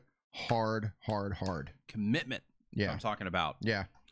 I wonder who could help. Maybe D. Niman. Good to see you guys back. Thank you, Patty, for Hey, that. Patty. We appreciate it. It looks like we also got a new member. Hey, Jay Littman, thank you, my man. Same thing with you. I'm not sure if you were in here for the last time that I said it also. Make sure that you check out the community feed for the updates on what is going on there when we do the members-only live stream, and for the PSD that gives you like a preview of what your stuff looks like. And there's a tutorial for that as well, but it gives you a tutorial or to where you can basically put your stuff in there. Off, I know. brain shutting Where you off, can right? drop your thumb in, and then you can paste in the screenshots, and then it puts everything together to where you can get like a display of what your stuff is going to look like compared to what it is you're trying to rank against, which is pretty cool. Yeah, I want to go hard, dude. I want like Yeah, dude. 50K. I want like 50K. Like, Yeah. You know, I just want to like. Oh, you'll cruise get in. it quick. Yeah, Yeah, you'll get it quick. Do Yeah. that, you'll get it even quicker. yeah, yeah. I just want to like. I came back so fired up. Yeah. So I'm actually doing 3 uploads and a live stream. Yeah. But I just haven't started a live stream yet. I'm trying to figure out what day I'm going to do it on and what time I'm going to do it on. But yeah, Let's get a hashtag. Let's get a hashtag DNIMN live. In terms of like, if you want to see that live stream, that's gonna be a fun. It's gonna be a fun live stream. Well, I'm going to behave on there. Oh, so you come here to misbehave. I see No, what's going on. No. I see what's going on. Hey, another channel member. Look at that. That's what I'm talking about right there. So let's see here. Chris Conco Vlogs, you've been in here for a while, so I'm going to assume that you heard me telling everybody else to go check out the community feed. Right. If you haven't, then definitely make sure that you check out the community feed. Divide and Conquer says, hey, what's up, dude? Nice to see you in here. Here comes the hashtags. Says, hey, Nick, what Here kind of they tags come. would you go for if you're doing a giveaway video like the Look ones at that. Mr. Beats does? What is the Wow. best tag research tool? I gotta take a picture of this. Hold on, this is great. So the best You tag guys research rock, man. tool, You guys are awesome. I would definitely use TubeBuddy. In terms of the tags that I would go for, I wouldn't go necessarily for, like, I wouldn't think of it like, okay, well, I got to make sure I get, I'm going to build it all around the tags. I would build it around the specific thing that you're going to be giving away because that's what people are looking for. But keep in mind, like with giveaways and stuff, like when you're doing giveaways, like one thing that You guys rock, man. Thanks for the support. one thing that They're one, just like, a bunch of D lives, yeah. good. Yeah, you're fired, dude. Get out of here. I I'm know, taking right? over. Taking this off, Yep. putting my thing across the top. It's on. but yeah, but one thing to think about, like with the giveaways, is you need to be, you need to use that to put yourself in front of the audience that's going to respond to your content. Because if you're giving away stuff just for the sake of giving away stuff, then you might be generating that audience that's only there for the giveaway. I don't want to say any names, but we were looking at a channel recently, David. where they were Chris. where they basically grew their whole channel on giveaways, and now they're Julian. losing like 100 Oh, yeah, subscribers yeah, a yeah. day. Yeah, you gotta be careful with that. Yeah, they're losing like 100 subscribers a day because they basically had this huge surge because the giveaway they were doing got all this attention, but now they're losing like 100 or 100 plus subscribers a day because the people just aren't into what it is they're doing. So you have to make sure that it's a perfect match for the target audience that you're trying to reach out to. Yeah, I just want to jump in here for just Cathay Fit also new channel member there, Wow, so look, they're thank coming you in, man. Look at as this. well. Same thing with you. Also, make sure that you check the community feed there. Yeah, so Zach says he's fired up too from Vid Oh, Summit. yeah. He's like, roar. So Yeah. if you went to Car Galaxy Studios, what's up, dude? What's up, brother? If you went to Vid Summit, I know you came back as fired up as I am. Yeah. Say something in the chat, like tell us something that you've kind of like committed. I know you've come back and you're like, I'm going to do this, or what's the first? Yeah, what's your action plan? Yeah, there? what's your action plan? What's the thing you're going to do next? Something that you've come back fired up to do. Go ahead and put it in the stream there so we can see what's going on. Yeah. Oh, is Jay Leibs in the house? Let's Nope. see here. I see Ross Brand saying Jay Leibs. I think he's in here somewhere. If you are, Jay, what's up, dude? Nice to see you in here. It was awesome hanging out with you at Vid Summit. All right, And let's see Gord, you were here. missed, man. Yeah, dude. Yeah, I hopefully you will. You'll be there next Gord, year. hopefully next year. And Travis, if you're still in here, man, Travis, I wish you would have made it. Hopefully you're going to come next year. Mm-hmm. I was really hoping you were going to come through. So next up here, the next on the question list is from Grow Your Music Skills. Says, D said cussing gets you in restricted mode. What is restricted mode? Are there other things that send you there? How can you check if your channel is in restricted mode? So Hey. restricted mode. All things Nell, how you doing? I hope you're doing well. So restricted mode is if you go into, I'll actually do it on my phone app right here because that's just the easy way to do it. You can do it on your desktop as well. But basically, you just go into your settings there for YouTube. If you're on a phone app, you go up into the three dots up there in the top right-hand corner. Hold on. Let me click on that. Whoa, hold on. Let me go back to the main YouTube. Sorry. You go to your main YouTube homepage, and then you click on your profile picture there, and then you click on settings, and then you can go down there, and you can turn on restricted mode right here. And then when you turn on restricted mode, then you can go and look at your channel, and then you can see what videos are or are not displaying on your channel through restricted mode. Next question. Brioni Faith has a question. Drop to 5. Thank you. She says, hey, Nick and D, what would you say is your biggest wow moment takeaway from Vid Summit that you haven't already mentioned? Ooh. Go ahead, D. I'll let you take that one first. It's hard for me to pick a single thing because, I mean, okay, like I know it sounds like we're probably like getting paid to like amp this stuff up. We're not. Because how much we're on it. If you guys went there, you know, like if you guys. And for the people that went there, I mean, you can sound off on this too. Sound off on this. And people who were in the live stream the whole time. Agree. Hashtag agree. If like, you're following this. Yeah. I mean, I was. Before the event even started, we came in. Was it 2 nights early? Yeah, 2 days early. We came in 2 days early, and I I had gotten my value before the event even started. Like I had a couple of conversations. One of them particularly was with Justin Brown. From What's up, Vigard? Nice to see you in here, man. Justin Brown from Primal Video. That dude blew my mind standing in a hallway at like 2 a.m, right? Before the event even started. And the information... oh, man. I It started going downhill. Yeah. Don't give me the giggles. I'm not. I'm too tired. You're giving me the giggles. But he... Oh, no. D's got the giggles. Oh, no. Here Love we go. it. Here it goes. He gave me more information in terms of how to properly set up an email list. How stop, man. How to properly set up an email list and how to automate the entire process and how to do it correctly. Yeah. Right. How to do it correctly so you can actually make money from it on a large scale. Yeah. But he gave me he literally told me the services he's using, how they do it, exactly how they set it up, drew it. I mean, I had enough value from before the event even started. Yeah.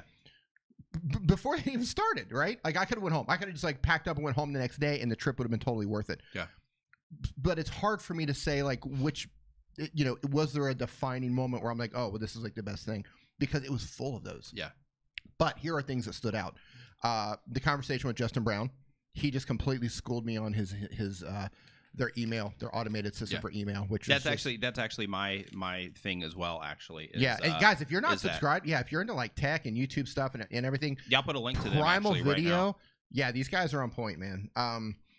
So anyway, the conversation with Justin Brown about email, the strategy that they do behind that, and it's not just what you think. It's not just I'm going to create an email list. People are going to join, and then I'm going to give them 2 or 3 emails and try to sell them something. Yeah, no, a lot more. It's way more in depth than that. They've got this huge automated system that's based on, so you send them this, they click on this, they get something else, you click on that, you get something. I mean, it's fascinating. So yeah, that. And then the next morning I woke up and I went to a talk with Steve Dotto from Dotto Tech. Drop him in there too. Steve Dotto, the talk that he did on how to create a Patreon community it blew my mind, because I signed up for Patreon right before I left to go to the US. I didn't do anything with it. I just created the account, and I was about to go. I was coming into Patreon all wrong. Like I was looking at it completely wrong. So I went to that talk, and he just completely shifted my mindset on how to set up Patreon, how to do it correctly, how to make your post, what people are looking for. And it was like it was a game changer in terms of how I was viewing Patreon. And, and that's one of the next steps that I want to take. So yeah, Steve Dotto from Dotto Tech, that blew my mind as well. But those are 2 things that really stood out. And then Daryl Leaves comes along, shows us the AI that YouTube's using to look at the thumbs, talks about how they're scanning for profanity. That was amazing. Rob, is it Rob? Yeah. Is it Rob Sandy? Is that his last name? Rob Sandy. From vidIQ did an awesome talk on, they compiled data from 50,000 sites, and they did data talking about like when's the best time to upload, what are the best days to upload. They have all this data that gives you like, what are the optimal links for videos and so on and so forth. But that was something I took away too, like, wow. But those are just like things. I mean, it was days of this. It was like from the time you wake up to the time you went to bed, you're bombarded with stuff. But for me, like, those were the biggest takeaways. In addition to just realizing how little I was doing. Yeah. Like, and how many things I actually need to do and how I need to up my game even more. So, yeah, that was actually more than one takeaway. Sorry about that. I rambled for like 2 hours there. Yeah, at least. But yeah, you go. It's on you. Real quick, I want to say fascinating. Welcome. Welcome, Fantastic Joe. As a new channel member as well, welcome there. Just as a heads up, make sure that you check out the community feed. There's some stuff in there for you, and stay posted to the community feed for updates on when we're going to do the members only live stream. Daniel Patel's in the house. How's it going, brother? The next members only live stream. Let's see here. Divide and Conquer says, one of these days I'm going to go to Vid Summit. Thanks, Nick. Do the badges really matter on videos like the HD badge? What are your type tips for Patreon? So I personally don't have any data to support this, but friends of mine that do have data to support this have suggested that that you definitely want to get as many little badges next to your video as you possibly can. They mentioned that, you know, the HD tag or the 4K tag or the CC tag, you know, all that stuff next to your video, they have found that that is beneficial. But I personally don't have any data to support that. But that is something that, you know, friends of mine in the space have found. Yeah. So go your takeaway. Yeah. So for me, it was similar. You know, again, you know, the email conversation with the Brown brothers, both Mike and Justin. Boom. Yeah. For me, because like with mine, you know, anybody here that's in my VIP club, do hashtag VIP club if you're actually a part of my VIP club. So I'm just curious to know who in here is a part of that also. But basically, like with that, basically I have it set up to where like when someone signs up, and this is like, you know, I'm just being transparent here. That's how we roll on them in live. But basically, like when somebody signs up for that, then there's like an email sequence that they you know, go through to where, you know, I give, you know, value in terms of, you know, hey, these are the places you need to find music. If you're gonna add captions, here's the place to do it. Here's some live streaming tools, that kind of stuff. And it's basically like a sequence that I take them through, but it's not designed in a way to actually lead anyone to like an end goal. I'm gonna pause you 1 second. Yeah. Zach Talks Tech says, how do you get in on the VIP club? Oh, it's just a free. Just go to nickniman.com/VIP. It's free, totally free. It's just some like assets you can download. I've got like some ebooks in there and things like that.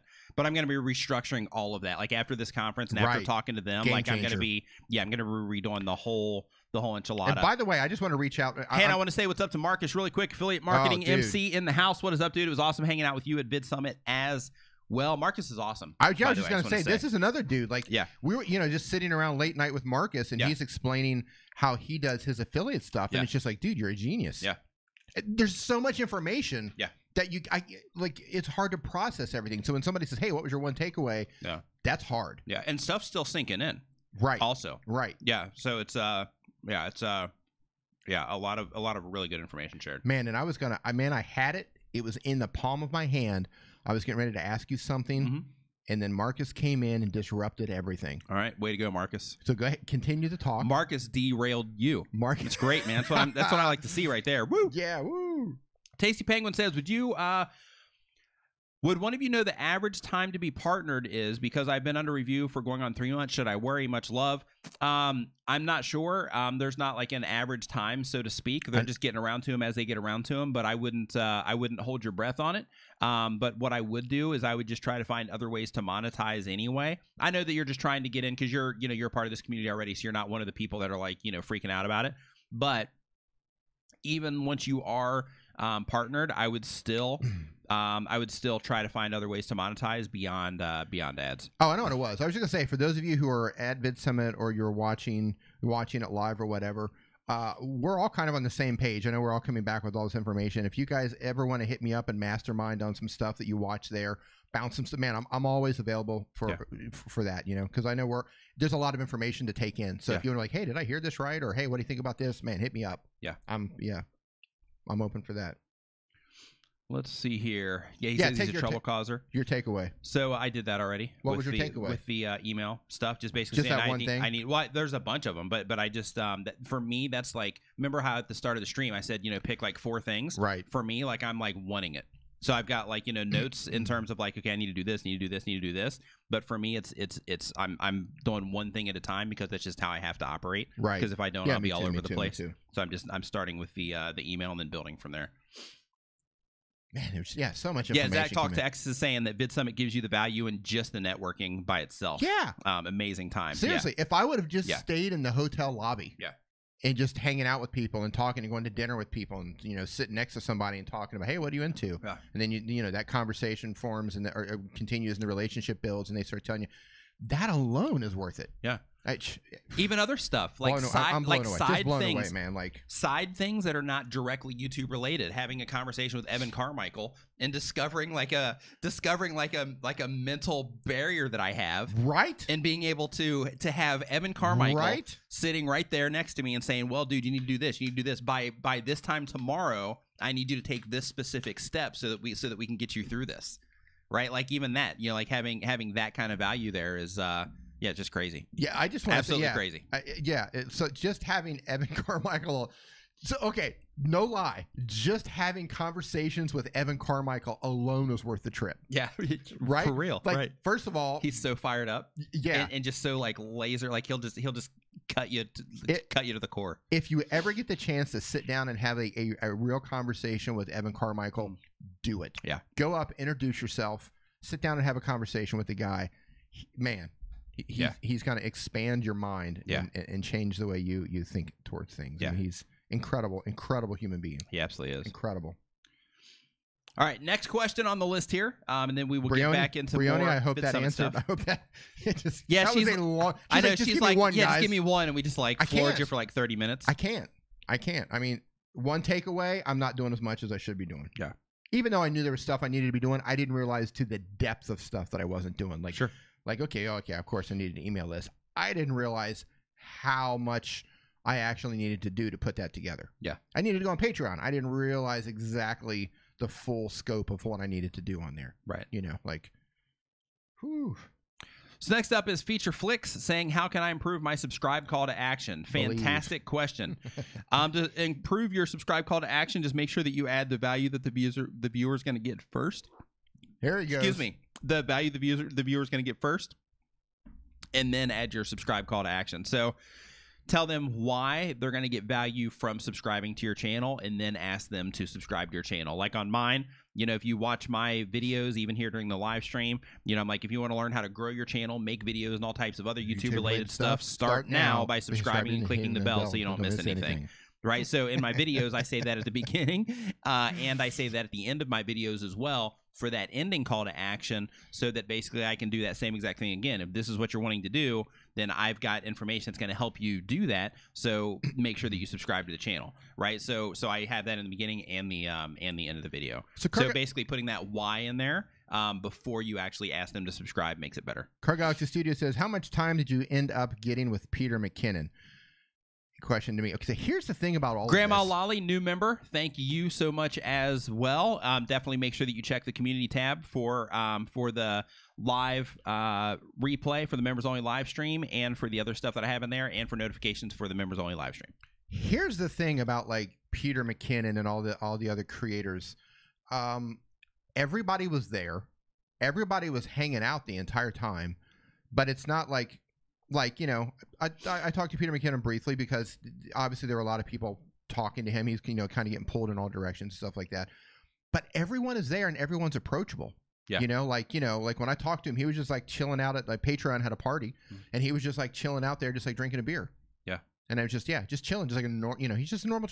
Look, everybody there was just a creator. Yeah. Like everybody kind of like forgets like subscriber count and all that. That didn't matter there. It was just like creators hanging out with creators. Yeah.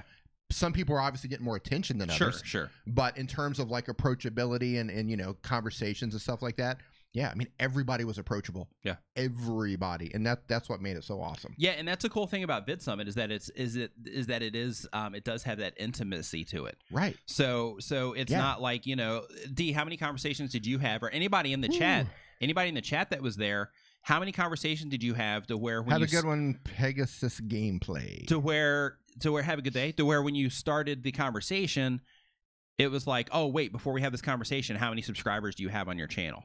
Right? It didn't have, you know, it doesn't happen. It doesn't happen once. The Broken Noodle says the Broken Noodle. Boy, I'm tired. The Broken Needle says it was human. Wow. Yeah, exactly. It was just It was just creators hanging out, man. Right. Like whatever. Nobody said, hey, how many subscribers you have? Nobody ever. Yeah. It's just it's intimate.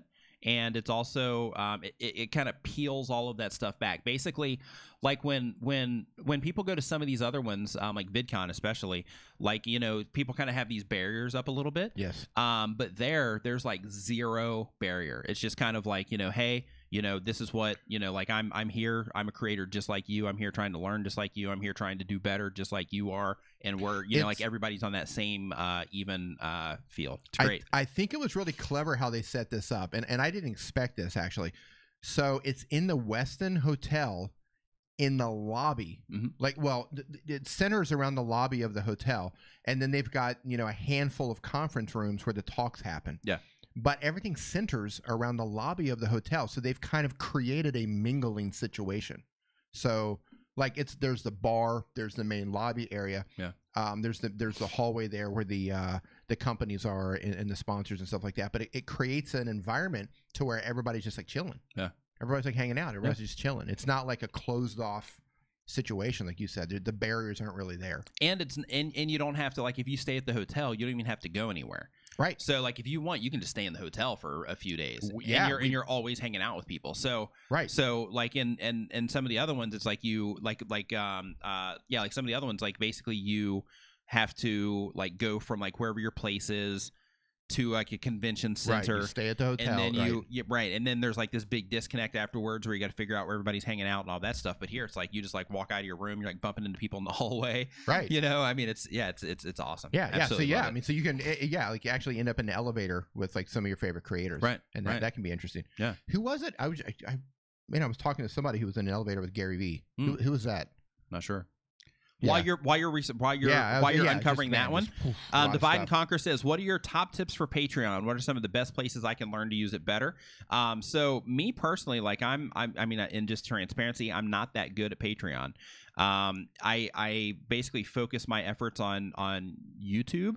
My Patreon is cool. And the original plans that I had for my Patreon, I actually didn't do. I'm going to reconstruct everything it is that I'm doing on my Patreon. That's actually going to happen after I get my email stuff together. But for the best places to research that, I would actually go to Patreon. They have a blog. I would go there and I would read through that. I would also just hop on YouTube and start looking around for information on how to best use Patreon, because for me personally, that's not my area of specialty, so to speak. So I wouldn't necessarily be the best person to answer that question. I would recommend you go over to Steve Dotto, Dotto, from Dotto Tech. He actually has a webinar. I don't know how up to date that is compared to the talk that he did at VidSummit. I don't know if it's a little outdated or if it's on point or not.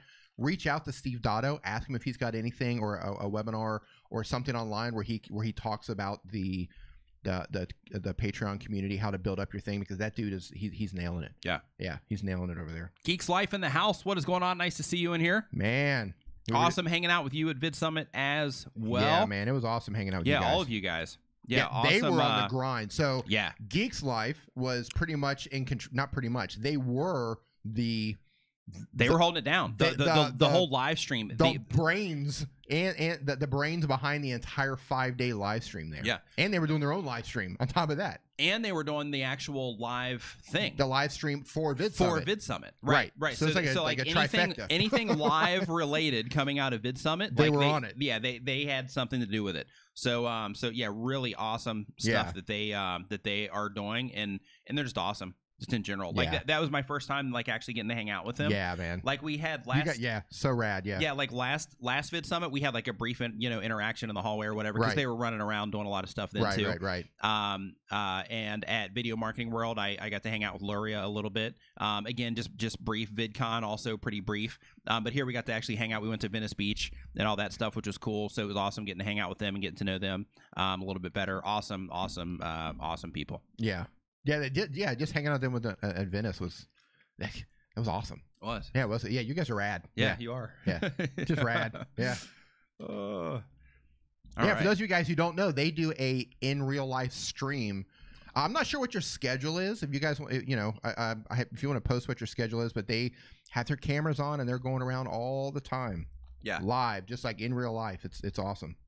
Yeah, and that's over on Twitch. Yeah, it's on Twitch. And while you're over there looking for Geeks Life on Twitch, make sure that you also click on their YouTube channel right here, and look for us on Twitch as well. Make sure you subscribe to us under our names over there as well. New member. Yeah, he said their schedules is still off also. Yeah. Also, Daryl still has their live U-Box. That's funny. That's funny. Oh, good stuff. Love it. Love it. So the next question here that we've got in the list. Oh, we got a new member. Let's see here. All Things Nell. Thank you. Thank you, for becoming a channel member. So just want to give you a heads up as well that there is some stuff for you in the community feed. So basically, I can post to members only in the community feed. So when the next members only live stream is happening, there'll be a notification going in there so that you can make sure that you are there for it, or just say, hey, I'm not going to be there, but the replay will be posted in there as well. So just as a heads up Just a heads up to you in there. Dan Norton made it in. Dan Norton, we were just talking about you, man, earlier here in the stream. Yep, the man holding it down on the man 5-day holding it live down. stream. That's right. Dan Norton, what's up, dude? I hope you are doing well. Yeah, I loved his thing with Gord today and Gord Eisman. Yeah. They had a great talk on there. Dan was pouring pineapple juice out of the thing. That was brilliant. Just brilliant. Yeah, well done, man. Well played. You know what? I'm actually going to pull up Gord's channel here real quick, and I'm going to drop a link to that. Yeah. In the chat. Geeks Life says, where are your custom channel emotes? That's right. I know. Yes, I totally agree. We that's definitely on the list Those as well. are planned. They're just, dude, you know how it is, man. Yeah. There's only so many hours in the day. But here's another awesome thing with that. Just because we're like talking so much awesome stuff about VidSummit here, right. is another thing with that is like, you know, people are like, hey, dude, you need to be doing this. Hey, you could do this better. Yes. You need to be doing this. You can do this better. And people call you out on that stuff. They do because you're in an environment where one, that's like you're seeking that. Two, you're also in an environment with other people that are like doing it. Right. So because of that, they see things that you don't, and they're like, you know, hey, you need to fix this. You need to fix this. And it's like, oh man, you know. So it's awesome. I love that. So so this is funny. So both Steve Dotto and Justin Brown, right? First thing they asked me, they're like, "You get your email list together," and I said, "No, man, I'm working on it." Their besides the fact that they laughed on my face, their reaction, Katie, thank you. I could see it on their face and the reaction on their face, and they were just like, "Man," like it was that, you know, like it actually made me feel like, dude, you just totally dropped the ball. Yeah. But I could tell by their reaction, just like how. Like, because everybody wants you to win. Yeah. You know what I mean? Everyone wants you to succeed. All the people you talk to, they're telling you because they want to help you out. Yeah. And I can tell just by the reaction, they're like, man, I'm like really dropping the ball. Yeah. But that alone, just like, a heads up, I've me. been saying that too, though. Like, I'm not running the same system that they are, but I have been saying for a while that you need to get your email list together. You have been saying that. But I think we have this like so there's a thing going on between D and I. He's my brother. I'm a younger brother, right? So it's like I can give him like tips and stuff all day long, and he'll take some of them.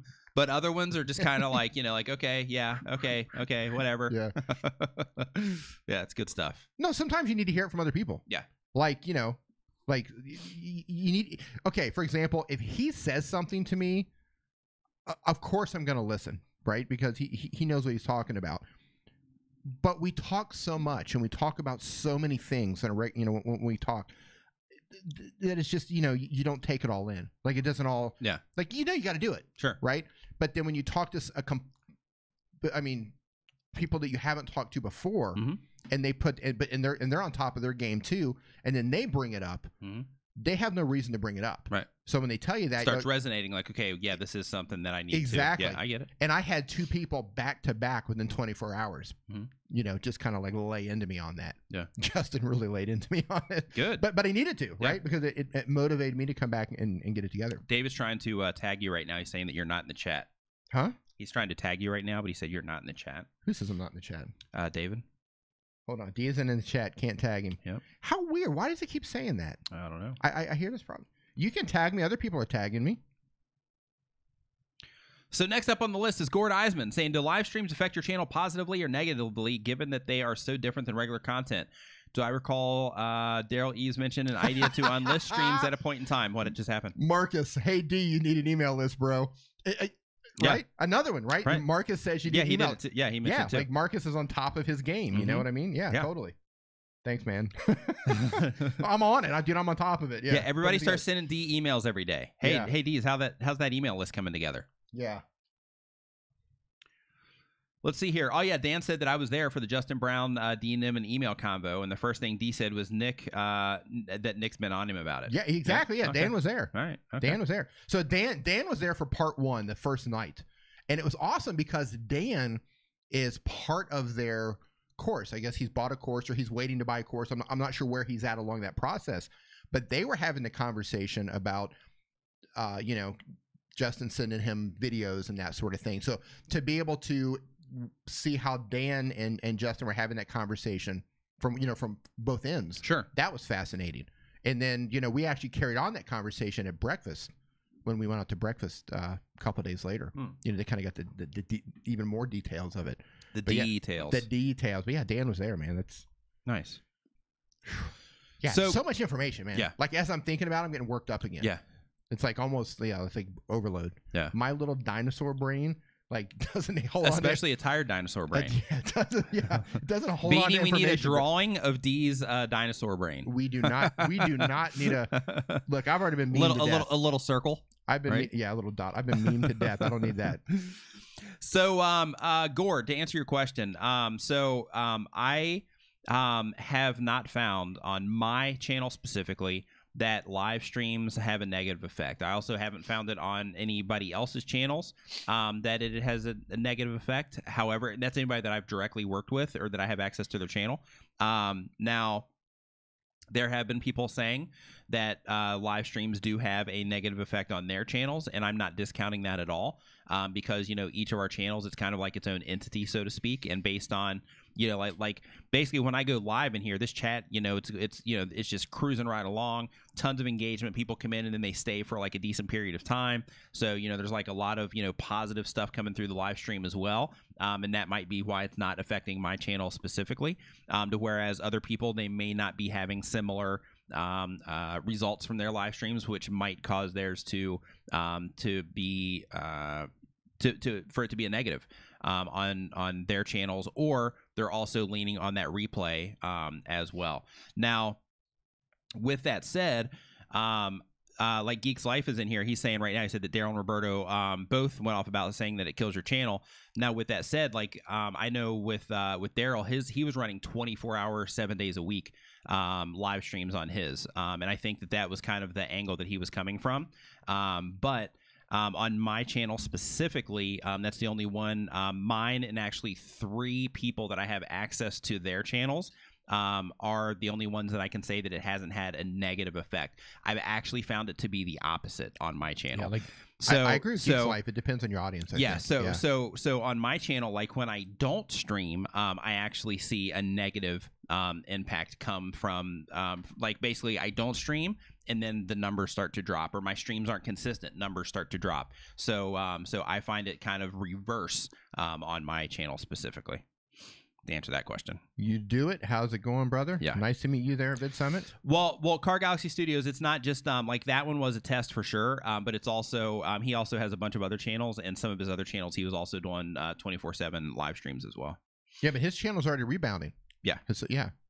So he's coming back from that. So Miravac says, what is the best way to get more people into your streams and videos? Promote them. Promote your streams, promote your videos, share your content, make sure that you're integrating yourself and your content into communities that are into the type of content that you make, or the topic of the type of content that you make, so that you can share your stuff there and it's well received. When you integrate yourself into the community, then you are an active participant of the community, and you're not just somebody that's cruising by and dropping your links there and kind of spamming.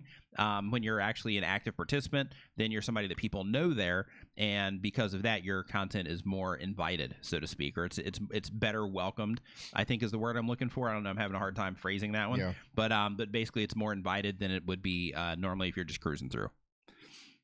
Geek's Life says, now I can tag you. I would give you some of my emails. Thank you. Nice. All right, let's go to the next question here. Ask Amy says, question, can you have too many series playlists or too many playlists on your channel homepage? I have 6 and wonder if it's too many. So 10 is the limit on your homepage. That's as many as you can put. YouTube doesn't allow you to put more than that. That's on your actual homepage of your channel. Now, in terms of your actual playlist page and being able to add tons and tons of playlists to that page, absolutely can. Totally cool. No problem at all.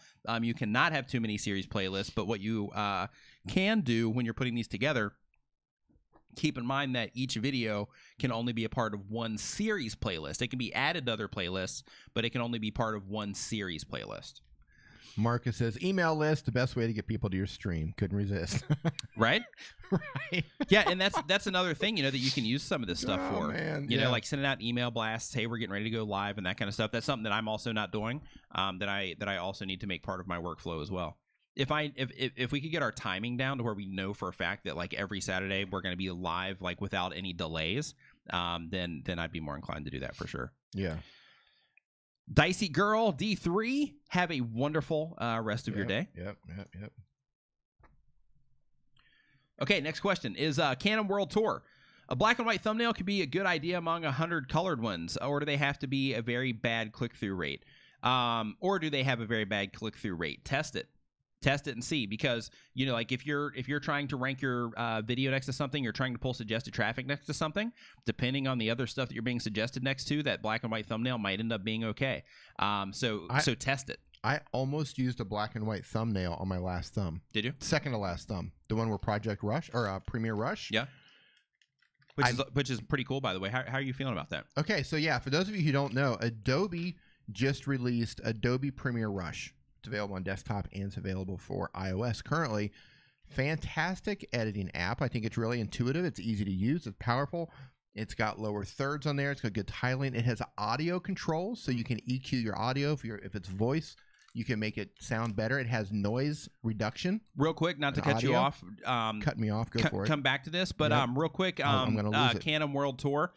Just a heads up, TubeBuddy actually has an A/B testing feature, so you could actually test the same exact thumbnail, black and white, versus that thumbnail in color, and get the actual test results to see which one performs better.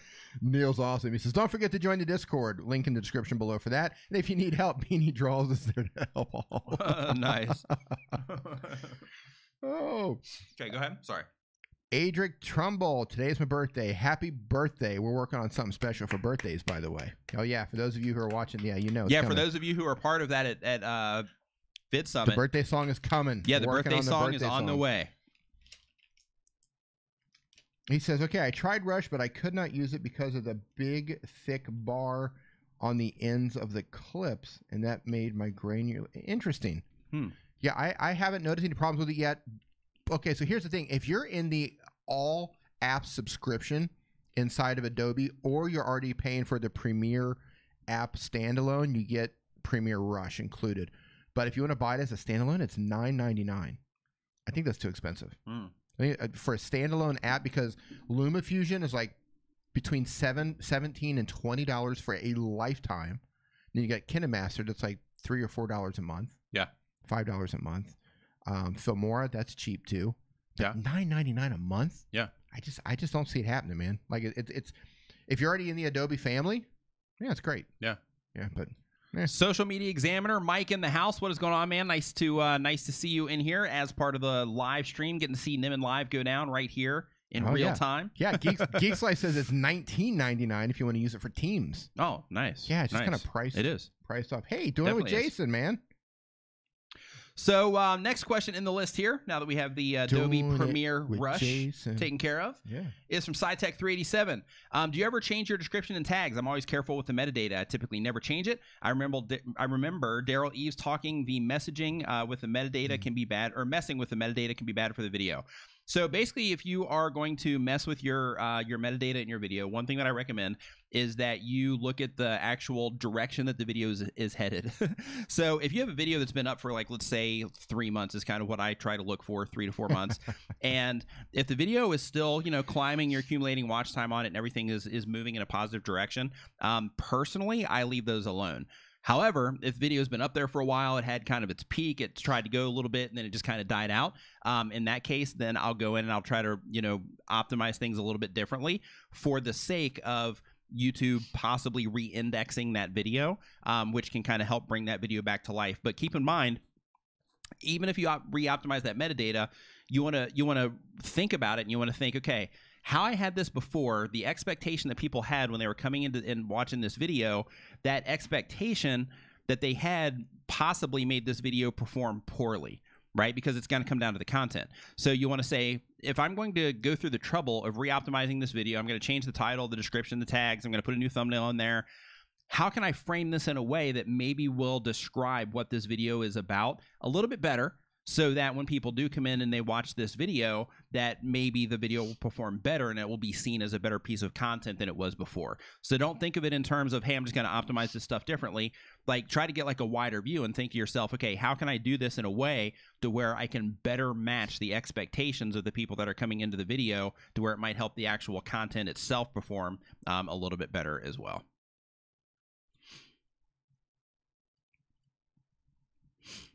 All right. holding together. We've been going for an Dan- hour and a half, and I haven't fallen apart yet. Yeah, we're getting. Yeah, we're definitely Think that cruising right along. Those huge coffees and the coconut juice kind of helps a little bit. Yeah, it does. Yeah, huge coffees, coconut juice. Stacking the M&Ms down, definitely Yeah. helping. Yep, sugar, Keeping us focused here. high fructose corn syrup. Absolutely. Yeah, the The true sponsor of this show. high fructose corn syrup, right? Yeah. Absolutely. Yeah, the thing is with that jet lag when you come like what we're thinking about, right? Because when we come from the States, basically we have our time zone over here, and then we go to the States, and then we stay there for, I think we were there for what, 2 weeks? Just enough time to get our schedule Yeah, rotated. so we go over there and then we acclimate to that time zone, and then we do the whole conference thing to where we're sleeping for like 4 hours a night. So we're exhausting ourselves. Sleeping 4 hours a night and literally on your feet. Yeah. The entire time you're awake. Yeah. Literally, you're standing. Yeah, most of it at The least. enti- yeah, almost 90% of the Right. day you're up. You're standing on your feet and walking. Yeah.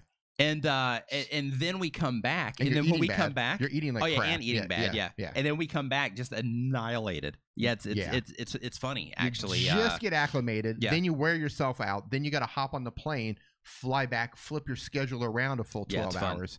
It's rough. Yeah, it it's is. really, really rough. Entertainment at its finest. Yeah, I mean it's so bad that we're both having, and this happens every time you go back, but Yeah.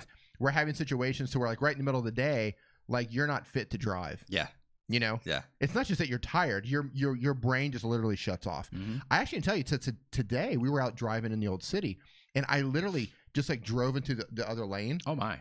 Yeah, right in the old city by the King's Monument. Yeah. I don't even know what I was thinking, man. My brain just turned off. I went into the wrong lane and stopped at a light, and almost got hit, like just smashed. Oh my goodness. Almost had a head-on collision with a car coming around the corner. That's crazy. Yeah, they stopped. They stopped right in front of me. And the funny thing was, I was so out of it, I was like yelling at the car. You're like, what are you doing? You're almost gonna run me over. I'm like, That's "You funny. idiot!" And That's and funny. my girlfriend was like, "Dude, you're in the wrong lane." And you're like, moron." okay, yeah, I'm the idiot. And I'm like, Yeah. "Oops, my bad." He's kind of like scooted over my bike. But yeah, just brain is just mush. Dan Norton saying, Social Media Examiner in the house. Was awesome to talk to you on Daryl's 24/5 live stream last week. Never thought I'd get a chance to interview you. Such a cool opportunity. Yeah, all types of awesome stuff coming out of Vid Summit. Yeah. All types of good value all the way around coming out of Vid Summit. Dan says, "Is coconut juice and Illuminati safe word?" That's right. We don't have safe words. Yeah, we we just no holds barred. Yeah. Just don't let it out. No, so just don't get in the room because there's no safe words. Right. Ratty Star says, after I published a video, I get occasional comments saying things like awesome video. Seconds after the video's gone live. What is better for the video, the comment or the audience retention, which I feel these people are not giving me? Is this hurting my growth? So the retention is better. That's definitely more valuable. But just because they are coming in saying that it's an awesome video doesn't mean that they're necessarily leaving. So just keep in mind that they might be, I get those too, everybody gets them, but just because they're coming in and they're saying, hey, awesome video, when they clearly haven't had enough time to watch the video yet, they might just be trying to get into the comments faster than everybody else, because that's kind of a thing. They might be trying to get into the comments faster than everybody else, and then they might still end up watching the video as well. So I wouldn't look at it like they're hurting you per se, and really they're going to be doing that anyway. So if you like that or not, that's just kind of like the culture of YouTube. So just kind of expect that, and keep in mind, yes, absolutely, to answer your question, the retention is definitely going to trump that one. However, you don't know that they are leaving. They might be. And of course, for everybody that leaves quickly like that, it's definitely not going to be a positive thing. But, you don't know if they're just doing that for the sake of getting there quickly and then watching your video. So Car Galaxy Studio says, did you hear about the spray painters in Chiang Mai who might get 10 years in prison? Yeah. Here's the thing about this. And, okay. Yeah, I guess we're going to have to be careful with the things we say here. Yeah, okay, yeah.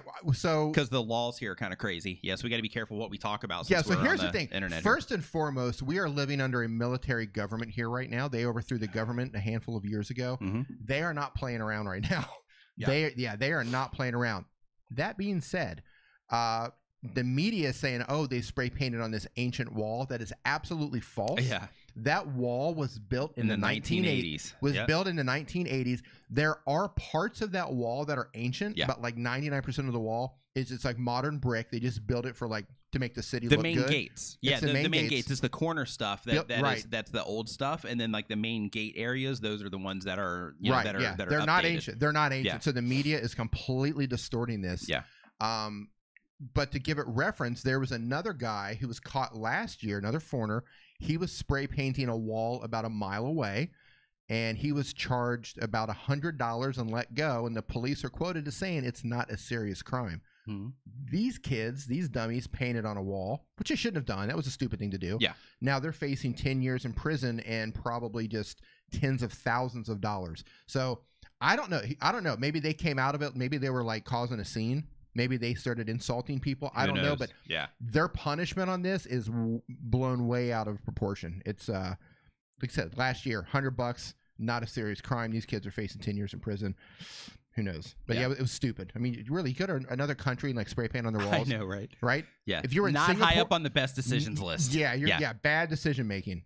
If that happened in Singapore, they would cane you. Yes. Publicly cane you. Yeah. Yeah.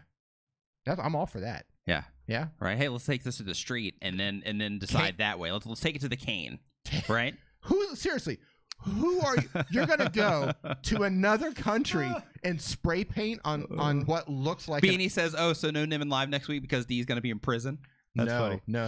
I'm gotta love living under a military dictatorship. Hey, real quick, I want to say welcome to the new member here, Lane Loves Chalk, Chat After Dark. Welcome to the channel membership there. Just wanted to give you a heads up and let you know to make sure that you go and check out the community feed. We had our first members only live stream there, and there's a replay available for that. Totally different vibe than what it is that we're doing here. It's more intimate, a lot more intimate than what it is that we're doing here. We're wearing robes. Yeah, we're wearing robes, just kind of hanging out. Not really, we're not, so don't expect that when you go there. But there's also pajamas. There's also a we need to wear pajamas. We should. That would actually be kind of get the lights down, kind of dim, just kind of hang out. Chill out. Yeah, that would be cool. Wear pajamas. But there's also like a PSD that I put in there. It's kind of like a template that I use, like if I'm trying to rank videos or I'm trying to get my videos to kind of stand out in the recommended sidebars and things like that. Then I have like a series that I go through to where I take screenshots and I dump them into this PSD, and then I drop my thumbnail in there, and then I basically just turn on the different groups in the PSD, and then it shows me how they're going to look like just in general on the page to give me like an idea of how my thumbnails stand out compared to everybody else. So definitely go in and make sure that you're using that if you are a Photoshop user. We are he knows what's up. He says Big Joke will be knocking on your doors. Yeah, exactly. This guy's like turning this place upside down. Yeah, he knows what's up. Okay, so let's see here. Next up on the list is Kathy Fit saying, so I want to direct my channel to hold on. So I want to direct my channel to with my weight loss and lifestyle, because I want to still do my fitness and food vlogs, but I want to incorporate my lifestyle in it. Would it be a good idea? So basically, as long as I'm understanding this correctly, you're saying that you want to mix your weight loss channel with more lifestyle stuff. So like weight loss, fitness, food vlogs with general lifestyle. So I think if the audience that is coming there, if they're coming there for the general health stuff, in terms of weight loss, fitness and food vlogs, I think that you would probably be better served to keep putting out that type of content. If you are going to mix lifestyle into it, I think you should experiment with it, because your audience might love your lifestyle stuff as well. But if you are going to mix general lifestyle stuff into it, I would still try to find some type of bridge between the lifestyle content and the general health content. Like maybe, while you're out doing lifestyle stuff or you're putting lifestyle content together, you're also sharing some type of health related information based on the lifestyle content that you're doing, so that you can kind of build that bridge between the two different types of content. That would be my recommendation. But here's the thing, and for everybody in the chat, it's important to make sure that you're considering this when you're thinking of decisions like this, is it's important to test all this stuff, right? Because of course, you want to be niche focused and all that. That's where the big wins are made.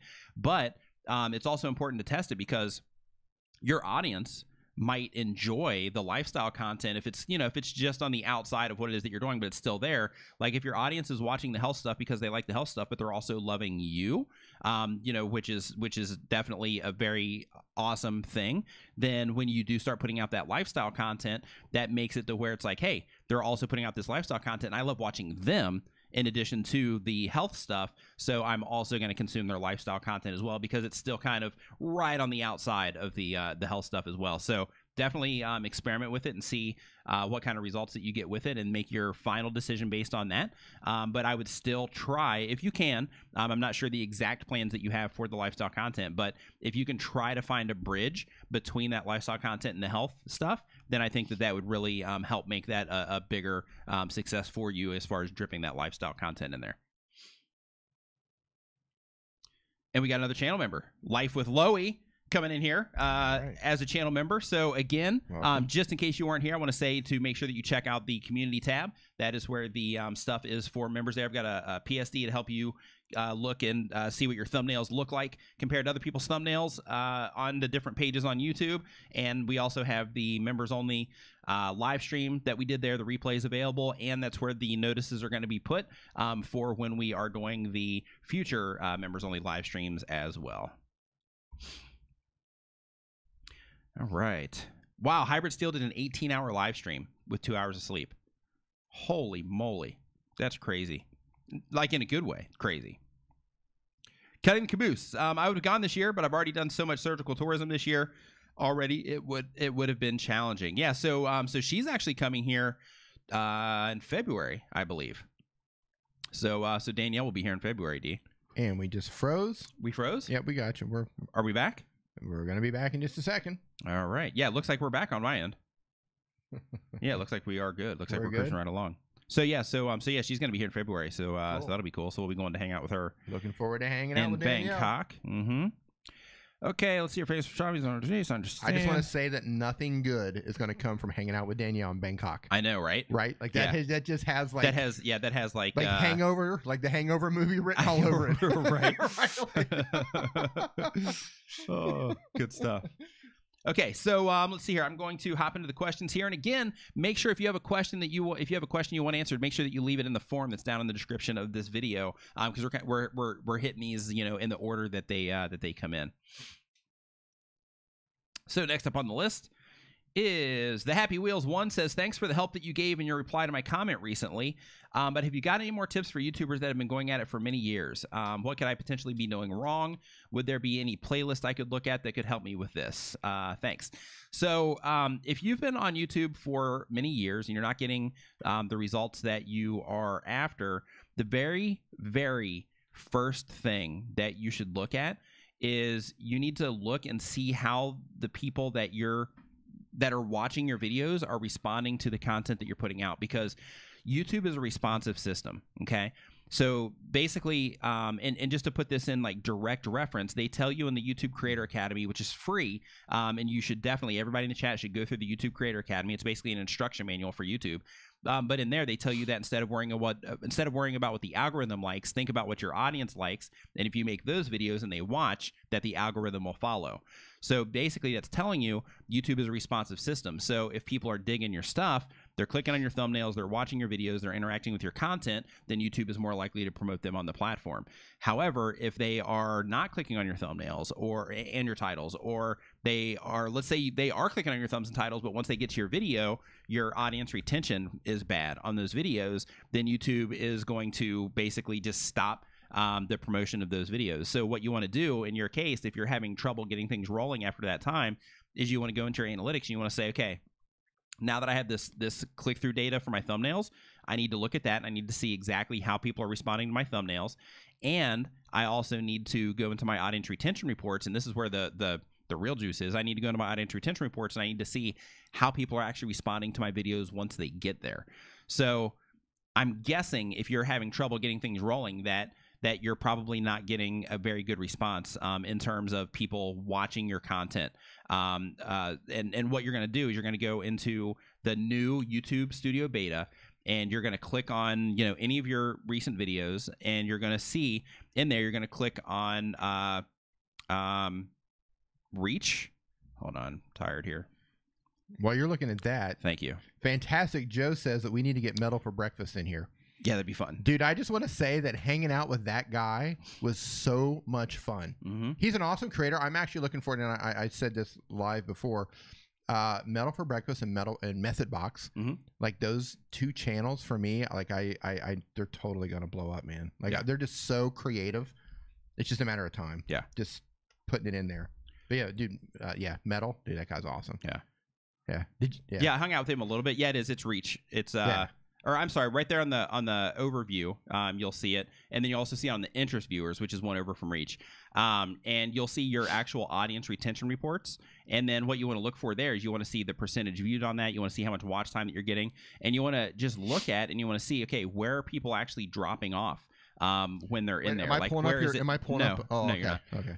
But you're going to say, okay, where are people actually dropping off when they're watching my video? Am I losing them at the beginning? Am I losing them in the middle? How far are they actually getting into it? What's the complete rate on my video? And you want to start there in terms of how can I improve that, and how can I improve how people are responding to my thumbnails and titles, because that's kind of the flow. Right, because YouTube is basically serving your stuff out there, and then based on people's response to it when it's being showed to them in all the different places on YouTube, on if they're clicking on it or not, that's going to affect things. And then once they click on it and they land on your video, how much time they're actually spending on your video is the next big thing that's going to affect how your videos are going to perform and how your channel is ultimately going to do with all of the different videos that you have on your channel. So those are the main things that right now I'd recommend that you look at. New member. David Irving's music in. channel. So welcome to the channel membership. Just as a heads up to you as well, make sure that you check out the community feed. And in the community feed, there is the members only live stream that we had, and there's a PSD in there, and that's where the postings will be made when we are going to be doing the next members only live stream as well. And welcome to the member side of the community. Yeah, my throat's burning out on me too. Is it? Out of practice. How you doing? You good, D? You holding in? I'm hanging good, in there? man. Yeah, okay, good. hanging in there. Okay. Yeah, we're doing a lot better than I thought we would tonight. Yep. Okay, Tom Gillard says, hey guys, if I have a playlist I'm no longer updating, should I take it off my channel page or keep it because it does allow people to go further into my content? Keep it. Definitely keep it. Make sure you have it optimized in terms of make sure you've got a title on it. Make sure you've got a description in there. But yeah, definitely keep it. And basically, if you're making groupings of your content, don't take them off, because what you're doing when you're making those groupings, as long as they're done in a logical way to where if somebody watches one video, they're likely to watch the other videos in there. As long as you have your content grouped in that way, then keeping them there, basically you're just curating your own content and you're delivering it to people in bite sizes instead of them having to look through your entire library to find videos that are related to each other. You're basically saying, hey, these 5 videos are related to each other, these 6 videos are related to each other, these 4 videos, these 10 videos, and you break it down that way to where you're basically just putting them in easier to consume chunks instead of somebody having to sort all that stuff out on your video page.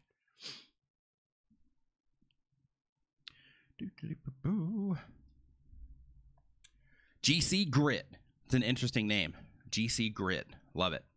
So Nick, what are you using? What are you using as a recorder right now?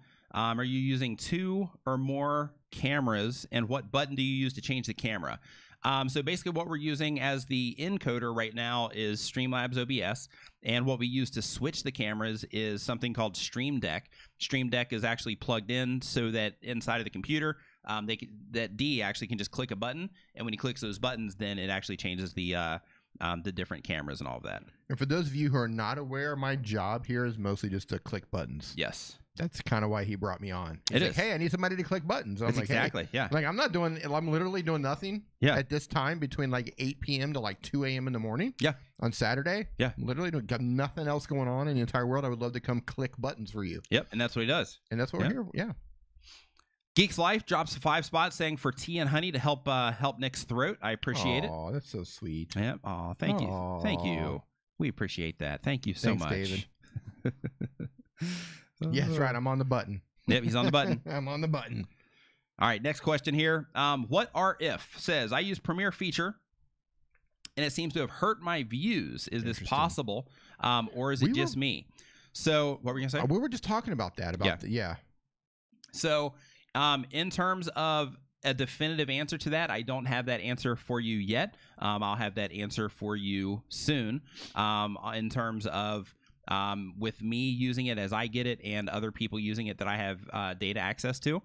So once I get a definitive answer on that, I'll definitely be letting people know, just so people can make sure they're making the right decisions on that. So as of right now, I'm not sure, but as soon as I am sure, I'll definitely be making a video about it, or I'll be letting you know during a live stream. David drops another one, says for 3 button clicks for D.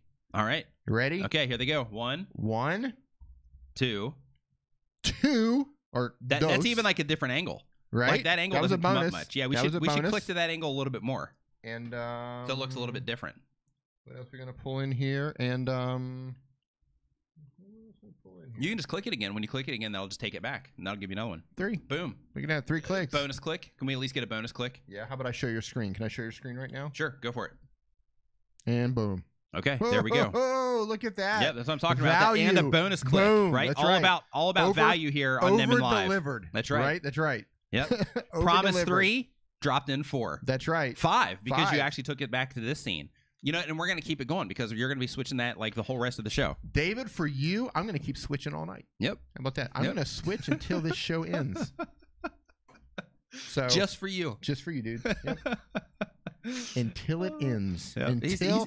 Until the stream is no more, Yep. I will be switching for you. Yeah, he says nice, so much more than I expected. That's right. That's right. Over-delivered, Yeah, man. that's how we roll here That's right. on Nim and Live. So the Happy Wheel says, what is the best TubeBuddy That's right. tool? You're getting your money's worth. That's right. What is the best TubeBuddy tool that I should be using on a day-to-day basis? In my opinion, it's the A/B testing feature for the thumbnails. Like that one is, I mean, that's like you should definitely be using the A/B testing feature for your thumbnails. This one's for you, David. Look at that. Even specializing it, That's right. like calling it out by name. Like this switch is for you. That's right. We are Yeah. like, yeah, that's what I'm for sale, basically. You Yeah, guys can he direct is. the show. If you guys want me to switch the camera angles, Oh, great. You just Oh, you- great. What's happening right Here now? we go. Yeah, that's right. You guys call the shots. You tell me when to switch the camera angles and what to put it on, and then I'm going to put it on it. We're going to do it like that. Oh, good stuff. Yep. We are crowdsourcing the camera The live switching. The live switching. All right. So All in One says, hey guys, I created a channel. I'm uploading videos regularly, but I'm not getting subscribers. Can you help? So if you're not getting subscribers on your channel, that means that like if you're getting views, but you're not getting subscribers, that means that the people that are coming to your channel and the people that are coming in, they're actually seeing your videos or experiencing your videos. They're not getting anything from that exchange, right? Or they're not getting enough from that exchange that makes them want to subscribe. So I see here that you're doing some like wrestling content, and you're not getting a lot of views on the videos themselves. And because of that, just by itself, that tells you that, hey, one, I need to work on getting more views here. But then as those people start coming in, you know, of course, you're going to be trying to convert them to subscribers, and you're going to do that by making sure that you're, you know, giving them content that they're enjoying. So again, like I was telling the last one, is you want to make sure that you're going into your audience retention reports and say, hey, how are people actually responding to this? Are people watching the full video? Are they watching half of the video? Where are they actually falling off? And what is it that they're actually getting from the video? Like, are you just remixing content and putting it up there? Or are you adding commentary to it? Are you trying to do something to make it more interesting or more entertaining? Like, what is it specifically that you're doing on your channel? And another thing is, like, when I land on your channel page, and you don't need to pull this up, D, but another thing is when I land on your channel page, How did you know I was going to ask that? because I saw that look in your eye. Yeah, I've known you for my entire life. I know saw when that- when you're gonna be like, hey, should I pull this up? You saw that gleaming look in my eye? I did. Literally, it was just out of the corner of my eye. I saw that corner eye. I saw it. I'm looking at my pad here, and I'm reading the chat, and I literally just moved my eyeball. And like Yeah. the second I moved my like seriously, I didn't even move my head. I just moved my eyeball just to look at you. I knew. In that moment, I was like, oh, he's That's gonna. brotherly stuff right there. It is. That's right. But like, that's the even, juice of Nim and Live right there. That's right. I moved an eyeball and you caught me. even Nothing gets past this guy. I'm telling you. even when I look at your channel page here, all in one, like it's not really like a subscribable channel page. I mean, it is, but you know, like there's no real definition in terms of like what's going on, what I should expect with the content or anything like that. Like, I don't know if you're just doing like replays here.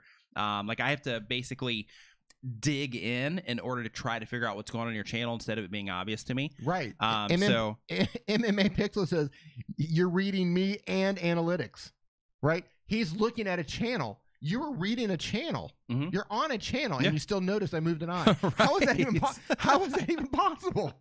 You're like I've got engaged. my eye on you. I've You're got like- my eye on you. You're engaged, Yeah. looking at a channel. You were talking about something I've that got my happened eye on a on you, dude. channel, and I'm just like, I twitch. You're like, you don't have to pull that up. Yeah. Yep. Got. That's why I'm pushing the buttons, Mhm. right? And you're over there like, talking about stuff. And That's right. things. Yeah. Self-publishing with Dale says, can we hang out in Chiang Mai? Absolutely, we can. Dale, that was in the questions list there. Absolutely, we'd love to have you over here, dude. We'll show you around if you come over. Yep. Let's see here. That's right, Brioni. N-Man Slimmer says, what is the best gaming software besides OBS? I'm going to go ahead and say Streamlabs There you go. OBS. That was an easy question. Yeah. Those last two, man, those were like, like I didn't even have to like think about those. You just need to say yes to all the questions that are coming in. Like as they come in, it's like whatever it is. Yes. Yes. Yes. Yes. Bentrick says, how do you connect a DSLR camera, specifically a Canon, to Streamlabs OBS if I want to use it as a face cam? Yes. So what you need to do for that one is we use on what you're watching right now. This camera right here is a Canon DSLR as well. And we actually have it connected to the computer through USB. And that USB is basically running through, it's running through a software called SparkoCam. SparkoCam, yeah. So it's running through SparkoCam, and that SparkoCam basically changes that input signal into a webcam feed. Right. And then you can assign that as a source inside of Streamlabs OBS. Right. And the reason we're bringing this particular camera in USB is because all of our HDMI ports and our capture, we're full. The only thing we had left was like a single USB port. So we're bringing it in that way. Yeah. Because we've got like 2 PCI cards from Elgato. We've got 2 Elgato cam links plugged in. Yeah. And we just had 1 USB port left because we've got tons of stuff plugged in here. Yeah. And you can do but it. it works. It works fine. It works great. Yeah. It works just as good as the Elgato products. Yeah. And Zach Talks Tech was just saying that the Elgato Cam Link will do it as well, and absolutely it will. Yep. But with the Sparko Cam, like you can do that. I think it's like $30. I think is the difference. How much is the? It's like 100 and some change for the Cam Link. I think. Yeah, but here's the thing: though, SparkoCam does not work on Apple. So if you're like on a MacBook or something like that, that's good to know. I didn't know that. Yeah, it's not going to work. So it only works on PC. Okay. So SparkoCam is only PC. If you're on Apple, whatever Apple thing that you're on, Apple things, yeah, you're gonna need to get like a Cam Link or something like that. All right. And the Elgato Cam Links are great. They're inexpensive. They work fine. Apple, I mean, just get a PC. There you go. There you go. So yeah, so there's the answer to that one. The Gaming Bullet says, what if you don't have a computer? How are you supposed to edit your channel? If you have a smartphone, and I don't know, maybe you don't have a smartphone either, but if you don't have a computer, you can use software like KineMaster. You can use software like... Well, because you didn't tell us what phone you have.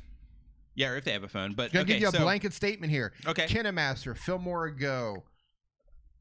Brain just shut off. LumaFusion. LumaFusion. Yeah, we're running on like fumes here. Adobe Premiere Rush. Power Director. Mm-hmm. Cyberlink Power Director. Premiere Clip. Did you say Rush yet? Yeah, you did. Yeah, I did. Vlogit. Okay. And on and on and on and on and on. All right. Yeah, so basically you can do it on your phone. For the short version of that. In the description below, there's a link out to my channel, to D Nimmin. I show you how to do everything on your phone. So you might want to check that out. Yeah, absolutely. How to shoot, how to edit, how to make your channel art, how to make thumbnails, how to do all that stuff on your phone. A link in the description below. How to take over the world. How to take over the world. In a world where you can do everything on your phone. Yeah, it's pretty much. There's one man. It's pretty close to where we are. I know, we're getting close. We're getting close. Yeah. Right. In the world, in 2019, in the world where there's one man that stands between you and all of the knowledge you need to do all of this stuff on your phone. So Grow Your Music Skills says, did he ask how to edit his channel or how to edit a video? Oh, it's a great question. Great question. Look, yeah, we're like jet lagged, tired, disrupted. Yeah. Like, who knows what he said? We're gonna go back and see. Yeah, so you're bearing with us on this, and we appreciate that. Thanks for hanging out. By the way, yeah, thanks for like. So we're let's struggling through here. We are forging on. And I just made a mistake here. I actually just closed the entire document. So let me scoot forward to this one here real quick, and then I'll get to the answer to that one. Yuba Girl Paula LA says my iPhone keeps freezing. The first thing I would say is go check what operating system you're on. Try to upgrade to iOS 12 if you can, or iOS 12.0.1. I believe that's the latest public release. That's why D's over there pressing the button. See how not tech knowledgeable he is over there? Okay, let's see here. I'm not a channel member. Hang my. We're so close. I don't see his We're so close. here. Okay, here I'm pulling up on it right here. Oh, there it is. If you don't have a computer, how are you supposed to edit your channel? Oh, edit your channel. Look at that. Okay. Thank you. Yeah, thank you. By the way, yeah, we just went off the wrong direction on that. Yeah, so to answer that question, Adobe Premiere Rush, KineMaster, Filmora Go, LumaFusion. So for that one, some of the features you can do using desktop mode on your phone. So basically, you would go into your Chrome browser, and then inside of your Chrome browser, you have the little menu option up there in the top right. I think it's the top right, and then you click on that, and then inside of there you have the option to use desktop mode. So if you use desktop mode, then that will let you adjust some of the features. I think some of them, what is it, like playlists you can't add to the homepage? Like I don't think you can build your homepage from that. But basically, you can get as far as you can with that, and then from there, you might have to go to a library, or depending on where you're at in the world, maybe you might have to go to a friend's computer or something like that in order to actually get the structural things together on your channel for any limitations that you might have on your phone.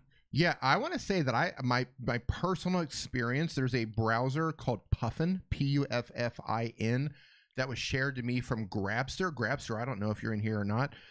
Man, that is a fantastic, lightweight, really fast app. And I've had the least amount of problems accessing the Creator Studio through a browser on my phone using the Puffin app. So little heads up on that. Tech Spotter India, hello humans. Hello Tech Spotters. Hello Tech Spotters. Namaste there, you in India. I think El Jefe brother. just came in here. Uh-oh. El Jefe, did the boss come in the house, saying, "What's up, Niman brothers? It was awesome hanging out with you dudes last week. Can't wait to do it again next year. Hug life." Yeah, dude. Man, it was absolutely awesome hanging out with you two as well, man. It was awesome. Just kind of.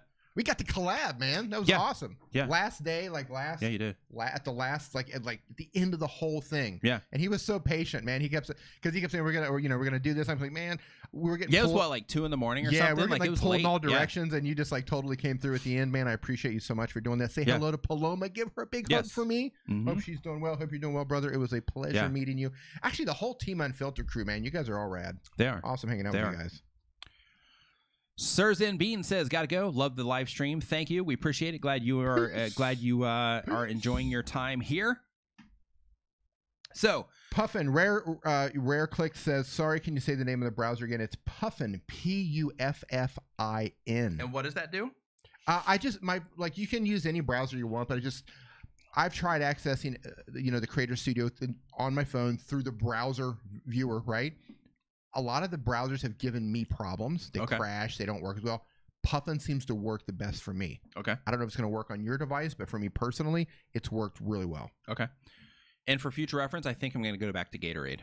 Yeah? Yeah, I don't know if it's just because I'm tired. My throat was already scratchy. It's not really helping you out. But yeah, so basically we're experimenting with coconut water instead of Gatorade. And I think that I'm going to go back to Gatorade, I think, next Saturday. Yeah, Zach Talk Tech says, "Hey, D, sorry I forgot to interview you for the tech that YouTubers carry bid. I feel bad." Mods, we're gonna kick Zach out of the chat. No, listen, no. Here's the thing, Zach. It's totally cool. There were a lot of people that I'd actually planned to do collaborations with. Anybody that was there, you know how it is. Everybody's kind of getting pulled in all directions at all time. It's full on engagement. Look, I get it. Trust me, I get it. There were a couple of people who I really wanted to do collabs with, and it just didn't happen. Dude, I'm the same boat, dude. I went there with the intention, and it's always like this too. I went there with the intention of, like, I've got this list of people, right? And like, I got to make sure that I make videos with all these people, and then like when I actually got there, you know how it is. It's just you're so engaged, and like, it's like, you know what, I like. For me personally, like actually standing there and having the conversations with people, right, are that part of it is a lot more valuable to me than actually making a video. Yeah, you know what I mean? Because it's like, like when I'm making the video, I'm thinking about the video, but when I'm having the conversation, I'm thinking about them in the conversation. You know what I mean? So like that side of it for me personally is a lot more valuable for me personally. Now I know some people, they'd rather just make the video instead of stand there and talk. But like for me personally, like I'd rather just, have those conversations. And I had the intention of making a lot of videos with a nice handful of people. But like as the time, was cruising through, it's like, well, I'm having this awesome conversation, or, I'm like hanging out. So I can do that, or I can just cut this off and then go start making videos over here. Right. And like every time I just chose to just, keep making videos. Right. I mean, keep having the conversations. Yeah. Like I just made a few videos. I think I made like 3 videos, but I had like 10 to 15 planned. Yeah. I wanted to sit down with David. And Luria. I wanted to talk about mobile live streaming. I got one with them. Yeah, you got one? Yeah, I want to sit down with them. I want to talk about mobile live streaming. Yeah. I wanted to sit down again with Andrew Edwards. I want to sit down with Shelly Saves the Day. I wanted to sit down with Aaron for the Love of Tech. I wanted to sit down. I want to do something with Zach. I want to do something with Viper. Yeah. There were so many people I had like on the list, like do collabs with these people. Yeah. I even wrote down notes of what I wanted to talk about, Same. so I had the topics. Yeah. And man, you just get there, and it's just like you're just, it's full on, pulled in all directions. Yeah. And it's like, okay, and before you know it, it's like, okay, time to go to bed because I'm literally getting ready to fall over. Right. And you wake up again and you're off and running. Right. So yeah, man, look, dude, I get it, man. No, I'll catch you next time. Yeah, it's all good. All good. Yeah, it's all good, brother. It's all good. Yeah. All good. I get it. All good. I get it. Good. Yeah. All right. So let's see here. So the gaming bullet. Okay, yeah, we got that one already. So real quick, Yeah. D, let's But, pull this one up real quick because he. Jeff's, I will. okay. Jeff says our chill session in the lounge after hours were the absolute best. Yeah, right? man. That's just chilling out and just being like, yeah. just hanging chilling, out, man. man. Just Like, being people, yeah. just being humans. Yeah. Yeah, that was great, man. Like, I think Zach Talks Tech said it. He said it in a tweet, and like it really resonated with me. He was like, I came to VidSummit with a bunch of friends, and I left with a family. Yeah. Man, you nailed it on that. Yeah, I feel the same way. Professor Nez in the house. What is up, dude? Nice to see you in here. Professor Nez even showed up. Yeah, Professor Nez is even hanging out. Nez in the house. I think. What's up, Era? Era's music in the house also. Hey, nice to what's see you in going on? here. Touch Tone, thank you for the 5 spot Are you there. locked? No, but it looks like I'm locked on your end. Okay, give me 1 second here. Okay. Yeah, you just might need to refresh there. Yeah, I'll get it 1 second. Go ahead and carry this for a second while I work on it. Okay. We've been having all kinds of problems with this. Let's see here. There we go. Got it. You want me to pull it up now? Yeah. All right. Okay. So for this one, and then after this one, we're gonna go right back into the chat again. Yeah. Because we're not gonna do too many of these today. Yeah. Just want to. Yeah. Yeah, just because we're like if we start doing these, then we're gonna completely zone out. So we are we're gonna keep these limited today, just as a heads up.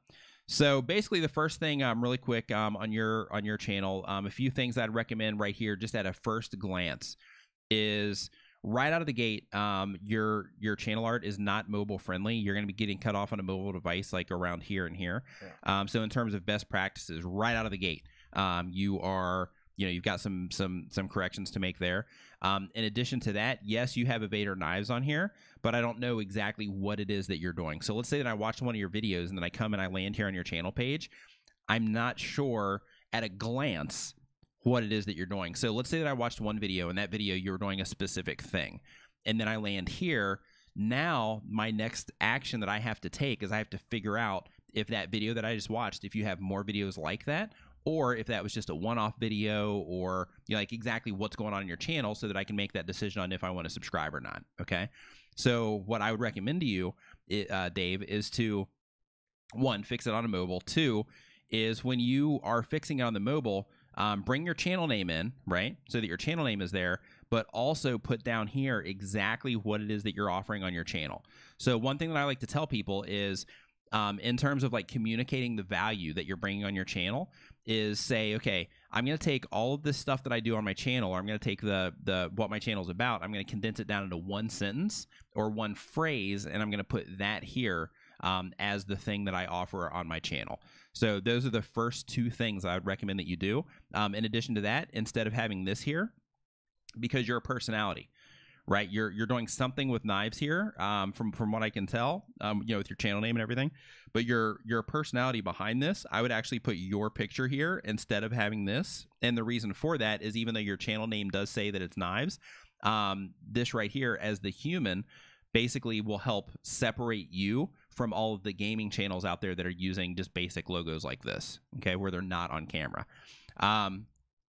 Next up on the list is, right now, I would also personally recommend that you look at what it is that you're trying to do here with your channel in terms of the ultimate goal, what it is you're trying to accomplish.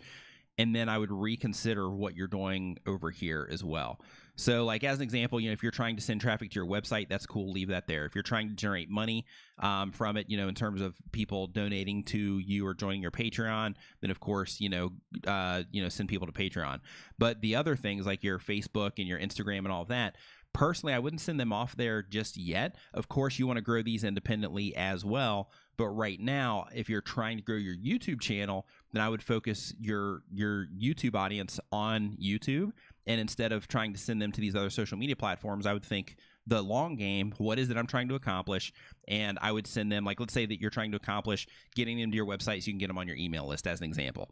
Then in that case, what you want to do is you want to say, okay, well, I need to get rid of all this stuff because, yeah, it'd be great to have, you know, people donating to my site and all of that, or donating to what it is that I'm doing, but it's more important for my long-term goal that I send people to my website so I can get them in my email address. So I'm going to gear this area up here towards sending people to my email list. If it's more important to you to grow your YouTube channel than to send people to your website, in that case, instead of having any of this up here right now until your channel gets cruising along, instead of having any of this up here right now, what I would do is I would lose all of this, and I would put a, you know, click for more knives video call to action with a auto subscribe link, so that when somebody clicks on that, then it would pop up the thing, you know, inviting them to subscribe to your YouTube channel as well. Even though this button is right here underneath it, I would still put that call to action up there if your primary focus of this channel right now is to grow your YouTube channel.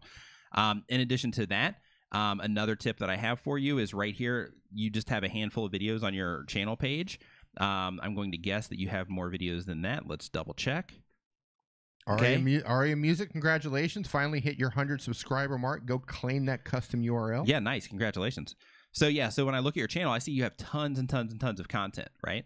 But when I'm looking at it right here, here's what I see. I see you have a channel trailer, and I see that you have this. And in order to see more of your content, like if I just landed on your channel page, in order to see more of this, I'm going to have to dig in. So I'm going to have to click on your videos tab. I'm going to have to click on this to try to actually find more content instead of just being able to scroll down and see it down here.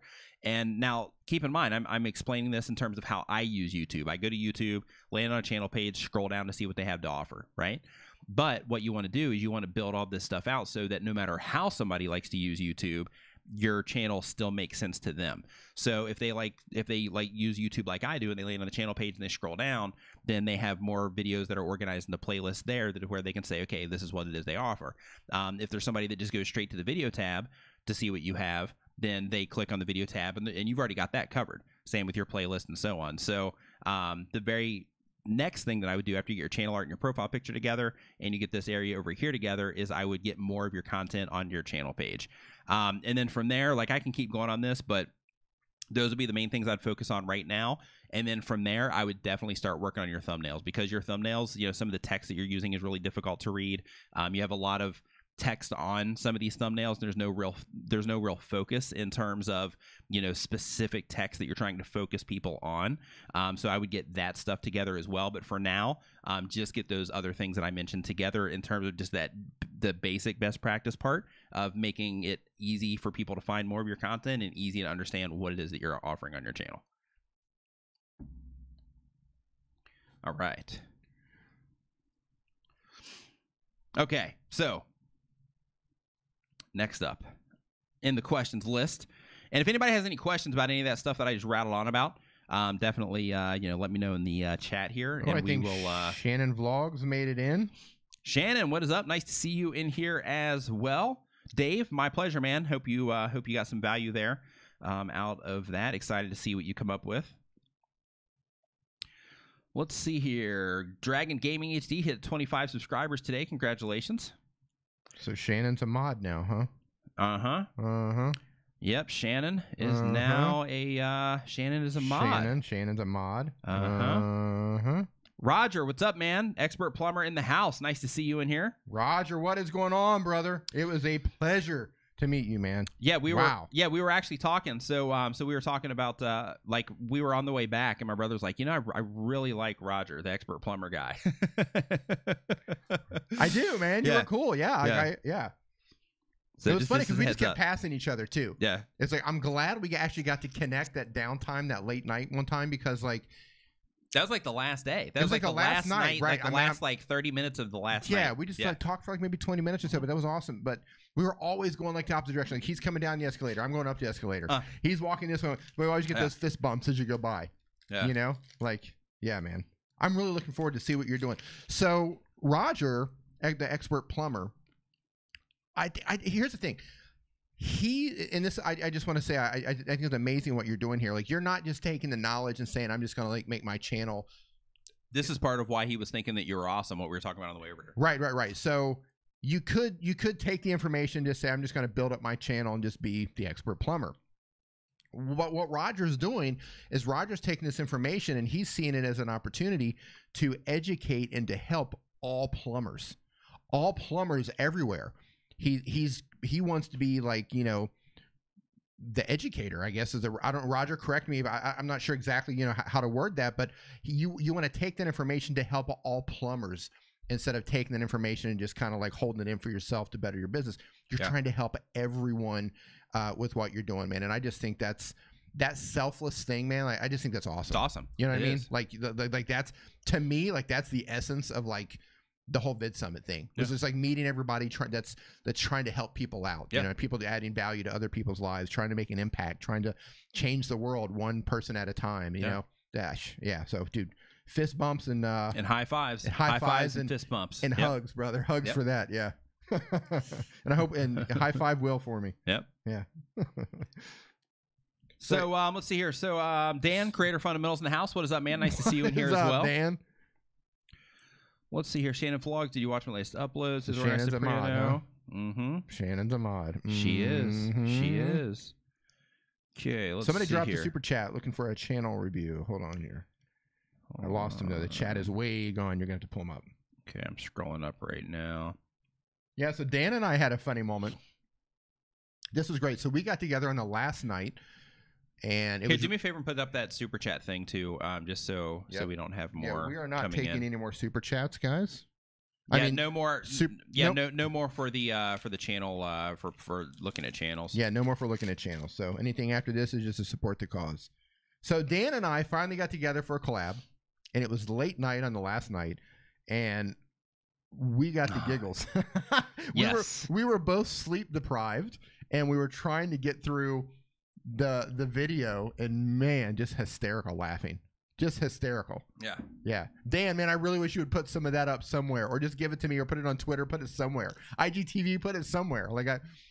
Just you guys falling apart. Yeah. Just clip after clip after clip after clip after clip. The funny thing is like once that gets going, like you just can't. But you saw do it. Yeah. You saw it. Like Nick actually stepped in and saved us during one of it. He saw that we just couldn't get through the scene, so then he stepped in and like pulled us apart. Yeah, I went through that last year with Alex Guberman. It was so funny. It was so funny. Yeah, I went through that last year with Alex Guberman from E4 Electric, and same exact thing. It was like every time we looked at each other, then we fell apart. He eventually ended up being able to hold it together, but I just couldn't. Every time I like looked him in his eye, I just fell to pieces. And I knew that with you guys, I was like, if they just keep looking at each other and having this conversation, it's just never going to end. Right. So I was like, I'm going to hop in there and make the video with Dan right now so you guys can get that break and then come back to it. Right. So, yeah. So the first video we made for Dan's channel, and that we struggled the most to get through that one.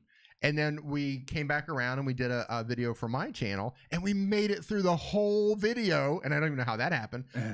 Right to the very end where I close it out. And man, that was hard. And every time I turned to look at him, as soon as I made eye contact, I just fell apart. Yeah, just over and over and over and over. It's good stuff. By the way, Dan's got an awesome video collaboration of us. It's already on his channel, so make sure. Oh, is it live now? It is live. Creator Fundamentals. Go check his channel out. Go watch the collab I did with him. Yeah, good stuff, man. It was awesome meeting you, Dan. Next question. Hefe can confirm the giggles. Yeah. That was hilarious. It's funny watching somebody in that situation because, like, you know what I mean. It's just funny because, like, in your brain, you're thinking like, how hard is it? But like when you're in that moment, it's like you have no idea how hard this is. Yeah, you know what I mean. It's funny. It was great though because it's good. It's fun. Because like I'll always remember Dan for that. Yeah. You know what I mean? Like, no, it doesn't matter how many videos I'm going to make. Like, Dan's always going to be remembered as having. I had so much fun making that video. Like that was great. That was great. Next question is from Gord Eisman. Gord says, "Did you learn about what metadata is changeable and what won't impact your rank status? For example, I heard that changing cards and end screens are cool to change any time. Absolutely, cards and end screens are cool to change at any time. Tags, you can also." Change, but they can have an impact. So for example, like if your tags are helping in terms of relevancy and you change those, then it can have an impact, maybe help you fall out of or get into suggested, or just mess with your rankings just in general. But you definitely do not want to mess with your titles and your descriptions. Thumbnails you can also change, but that's another one because it is a responsive system, like I was saying before, where if you do change your thumbnail, it can improve or hurt the performance of the views that are coming in on your videos because of how people are actually responding to that thumbnail. So even though your video might not get re-indexed, so to speak, people are still going to respond to that video differently based on the changes that you make to that thumbnail, which can help it go, one way or the other. Ooh, we just got a milestone. So one of our moderators, Hybrid Steel, who just finished an 18-hour live stream. Nice. So he just hit 500 subscribers. Congratulations. Fist bumps. High five, fist bump High to you. fives. Well done, brother. So, man, I love people hitting those milestones, man. Yeah, it's great. I love it. It's great. Hey, you know what? Think about I don't know if you guys are following us on Twitter or not. If you're not, Links in the description. links in the description below. But when you hit a milestone, a good milestone, if you hit like 100, if you hit 200, 500, 1,000, whatever, 100, 500,000, 5,000, 10,000, so on. Yeah. Tweet to us, man. Yeah. I We'll love, retweet those out. I Yeah. love retweeting milestones, but Me too. I'm not looking for like 125, but like you said, 100, 500, Yeah. 1,000, Mhm. those good ones. Yeah. Make sure you tweet those out to us. We will absolutely retweet them. Yes. Yeah, I think that's awesome. Hit them milestones, people. Car Galaxy Hit 'em, Studios hit last 'em, week hit hit 'em. 100,000 views. Congratulations All right. on that as well. Life with Loey, I just hit 200. Congratulations. Fist bump, high five to you. Hybrid Steel says not doing any more marathon streams. They'll kill you mentally and physically. Yeah, man, Absolutely. yeah, that's brutal. Okay. You know what? I mean, like, from a live stream perspective, if that would be really tough to do and play a game for like 18 hours. You know what I mean? Like, try to pay attention to like a chat and like play a game at the same time, Yeah. and like kill, because you just take your eyes off the game, you're done. Yeah. You know Right. what I mean? Like Yeah. that's like double taxing. So here, if you want to pull this one up, D, and we will go through. Are you frozen again? Am I? Yeah, I guess so. All right. Man, what so is going I'll on? wait for you to. It might be the computer. Yeah, I think it it's is. a new. Yeah. Yeah, I think it is. I should. And I'll move my mouse around here so you can All see. right, I got if it. Ready? Is it moving? Yeah. Yeah, it's a computer. Okay. Okay. So this one right here. So same exact thing like I was saying before on the last one is. Well, no, I think you're okay. Yeah, you're gonna be fine, Mobile. I see that you have gaming, Star Wars, and comics. I would be a little bit more specific in terms of like what it is exactly that you're doing in terms of the gaming, Star Wars, comics. You doing like Let's Plays? Are you playing Star Wars games? Like, what is it specifically that you are doing? Because you're kind of generalizing here, which is okay. I mean, it at least sends people in the right direction. But I would just try to be as specific as you possibly can. And also with that. I know that you're probably putting up content that you enjoy making, which is cool, and I completely dig that and respect that. But if you're covering, Star Wars game, okay, yeah, you're good. So what I was going to say is I was going to say, if you're going like this direction and then this direction and then this direction, you might not necessarily be, serving a particular audience to where you're going a little bit more broad. But it seems like, at least from what I'm getting here on your channel page, that this is still wrapped around games. You have it wrapped around games there. Looks like you have it wrapped around games here as well, which is still keeping it within that realm, so to speak. Actually, until here, it kind of breaks away from that. So yeah, so maybe you're kind of wrapping this around more like more Battlefront down here. So yeah, okay. So I would just make this a little bit more clear in terms of exactly what it is that you're offering here. So like the reason that I'm pushing you on this one is because, like, let's say that I just watch this Star Wars video, right? And then I come and I land on your channel page. I'm like, okay, he's doing Star Wars stuff, but he's also doing like comic stuff and gaming stuff. So now I have to look and I have to decide, okay, well, I'm here for the Star Wars stuff. That's the video that actually brought me into your channel. That's pretty much the only thing. The only thing that matters, right? So like, everything else just fades away from me. Right. But it's like, okay, this is what brought me into your channel. So now I have to go through the process of saying, okay, well, he's also doing gaming. So if I just came in to watch a Star Wars video, I'm not really that into games, right? I'm just doing like kind of devil's advocate here. So let's say that I'm not really into games and I'm not really into comics, but I just love Star Wars and I came in from that. So now I have to go through the process of like figuring out, okay, well, is he doing like a lot of Star Wars stuff? Is he doing like more gaming stuff, whatever?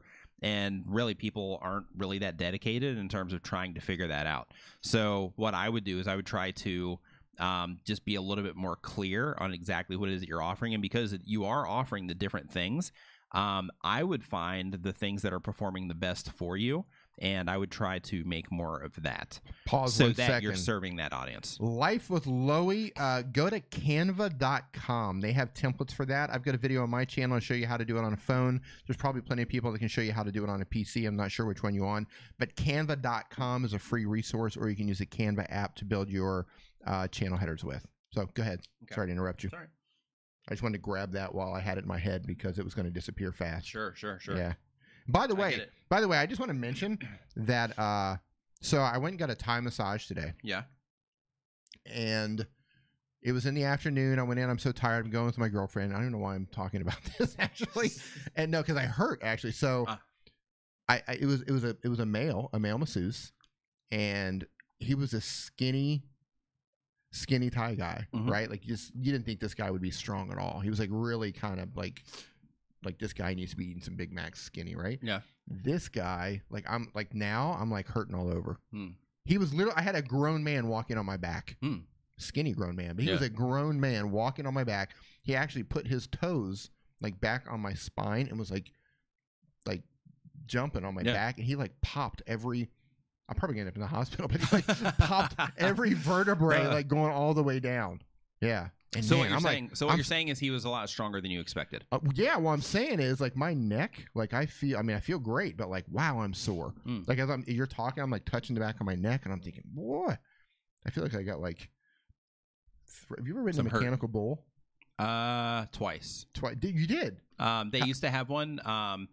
There was a mall that had a, like near where we grew up, there was a Right. mall, and in that mall they had like this like country bar thing. Right. Wasn't really like a country That's what bar. I'm talking about. Mechanical bulls, country Yeah, bars. it wasn't. This is the Yeah. origin story. Yeah, This is where we it come wasn't. from.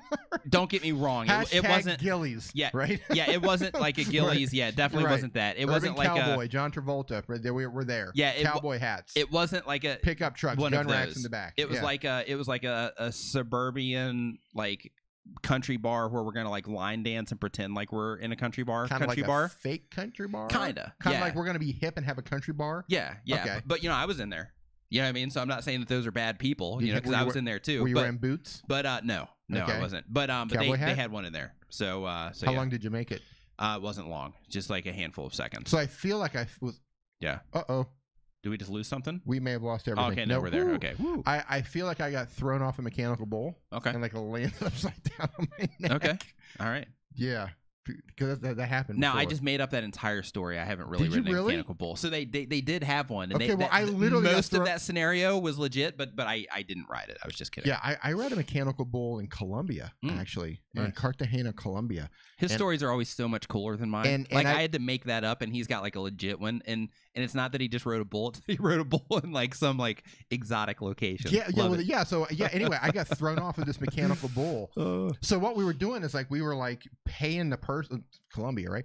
We were paying the person. We were like trying to get each other thrown off, right? There were three of us, and basically whoever stayed on the longest, even though despite the fact that we were paying the guy to like just crank it up all the way, you was gonna get like a case of beer. Nice. So it was like it was on. You're like holding on for life. Anyway, I got thrown off, and I literally landed upside down on my head. Like I'm Nice. surprised I didn't break my neck.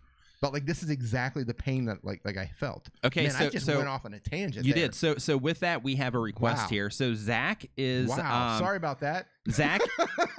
Okay, we're getting okay. So Zach says this is specifically for me. He'd like to record his next voicemail right now. So he says he gave me a thing to say, so we're going to say it, Zach. So I'm going to give you just a couple second lead in here on this, and then I'm going to say your message. So we'll count it down: 5, 4, 3, 2. Hi there, Zach can't take your call. Start now and leave a message. I'm going to give you another one real quick too. 4, 3, 2. Hi there, Zach can't take your call. Leave a message starting right now. Beep. All right, there you go. I even added the beep. Yep. And we got the beep. Yeah. Yeah, so you're covered. Little bonus. Yeah. That's good. Oh, That's my good. neck hurts. Does it? Man, yeah. Yeah, that little guy, dude, he was like just skinny. He was like skeleton skinny, and I'm Yeah. thinking, what is this guy gonna do? Come on. I almost didn't go in. One of the best massages I've ever had. It's But good. now I'm feeling the pain now. It's good. So here, let's pull this channel back up here again really No, quick. we're doing Nick Nimmin voicemails for the rest of the night. And then, yeah, so let's pull this channel back up here. Shannon Vlogs $9.99. Please do what Zach asked. That's Yep, awesome. got it. Yeah. Can you leave a message for me? Can you make a message for me? Yeah, I will. I definitely will. Pretty cool. Yep. You've reached Nick. Just throw everybody for a loop. All right. So we're So back up. okay, so with this one, basically just clarity on what it is that you're doing. I would also just think about making sure that you're serving that right audience that would be into all of these things. Which you might be, you're accumulating some subscribers here, which means that some people are feeling what it is that you're doing, which means that you're definitely heading in the right path. But I would just try to be as specific as you possibly can. Next thing on the list is, see here as I'm scrolling down, looks like you've got a decent amount of content here, which is good. Making playlists, which is also good. Updating them, recently, which is fantastic. Best practice wise, good there. Using your playlist titles, using your descriptions for your playlists, using them logically. All of this fits within a mobile device, which is good. If you are the personality here, like I said on that last one, I would also put you here in the channel art as well. Or I mean in the profile picture as well, just as a heads up. Another thing too, as you start progressing in this and as people start sharing your channel out, the first, I believe it's 152 characters of your description are what people are going to see when you are getting shared out onto social media. So for example, if I were to share your channel out right now, onto Twitter, then what I would see would be that first 152 characters of your whoa, I'm like falling all over the place there, of your description. So you want to make sure that you optimize that in a way that would actually bring people in. So if somebody saw that, they would be like, oh, hey, I want to click on this. I want to see, basically speak to your target audience in that first 152 characters and use it in a way that would persuade people to come to your channel. Organized Soprano says, I'm having Venice Beach convo flashbacks. Yeah, we had some interesting conversations. We'll get that thing there. Definitely. David, for $6. Yes. So it cost about $6 for a Thai massage here. So David says, for $6, I would get 5 a day. Yeah, sometimes you do. Yeah. Sometimes you'll go in for an hour and then you'll be like, you know what? Like once you're in there and your hour's up, you're like, you know what? Just give me another hour. Yeah. And you'll go. So another thing that I want to tell you here really quick, the Lethal Lightning Show, is that, and a lot of people do this, and as soon as I say this, people are going to say, well, Nick, everybody does this on YouTube. I'm just giving you a heads up because, I'm all about future proofing and I'm all about keeping everything safe in terms of, like making sure that you don't lose your channel down the road. Keep in mind that when you're using images like this, like that's not fair use. When you're using this stuff as the display on your thumbnails, right. It's not fair use. Like when somebody goes to file a copyright claim on YouTube or a DMCA notice, they have the option. DMCA. That's what I said. Did you? Yeah, they have the option to choose the video or the thumbnail, and they have the option to choose the thumbnail because these are also copyright protected images as well. So just as a heads up there in terms of just be careful. I know a lot of people do this, but just for the sake of future proofing, just be careful when you're using this stuff because, way down the road, there might end up being a situation to where this stuff could, backfire on you. Probably not too far down the road. Probably not. Yeah. The fact that we showed the thing where it's reading the thumbnails and all that stuff. Yeah. Yeah. So just as a heads up, just keep that in mind. Based on the technology that I saw at Vid Summit, I'm going to guess that like very soon in the near future, there's going to be a massive crackdown on stuff like that. Yeah. Just my personal opinion. I could be wrong. Sure. Tim Yant says, have you tried the new Adobe Rush? Yes, we have. We talked about it earlier. Actually made a video on it a couple days ago. Yeah. I like it, but I'm not paying $9.99 for it. Mm-hmm. Uh-huh. Yep. Uh-huh. I dig it. Yep. All right. So let me grab another question here. Yep. Let's see here. Okay, so Paul Peck says, hey, Nick, I want to do a collaboration playlist. Do you have any tips on setting it up or best practices? Thanks, Paul. So if you're going to do a collaboration playlist, then basically anybody that you're going to be sharing that with, I would definitely make sure that they complement the content that you are making in that playlist in some way.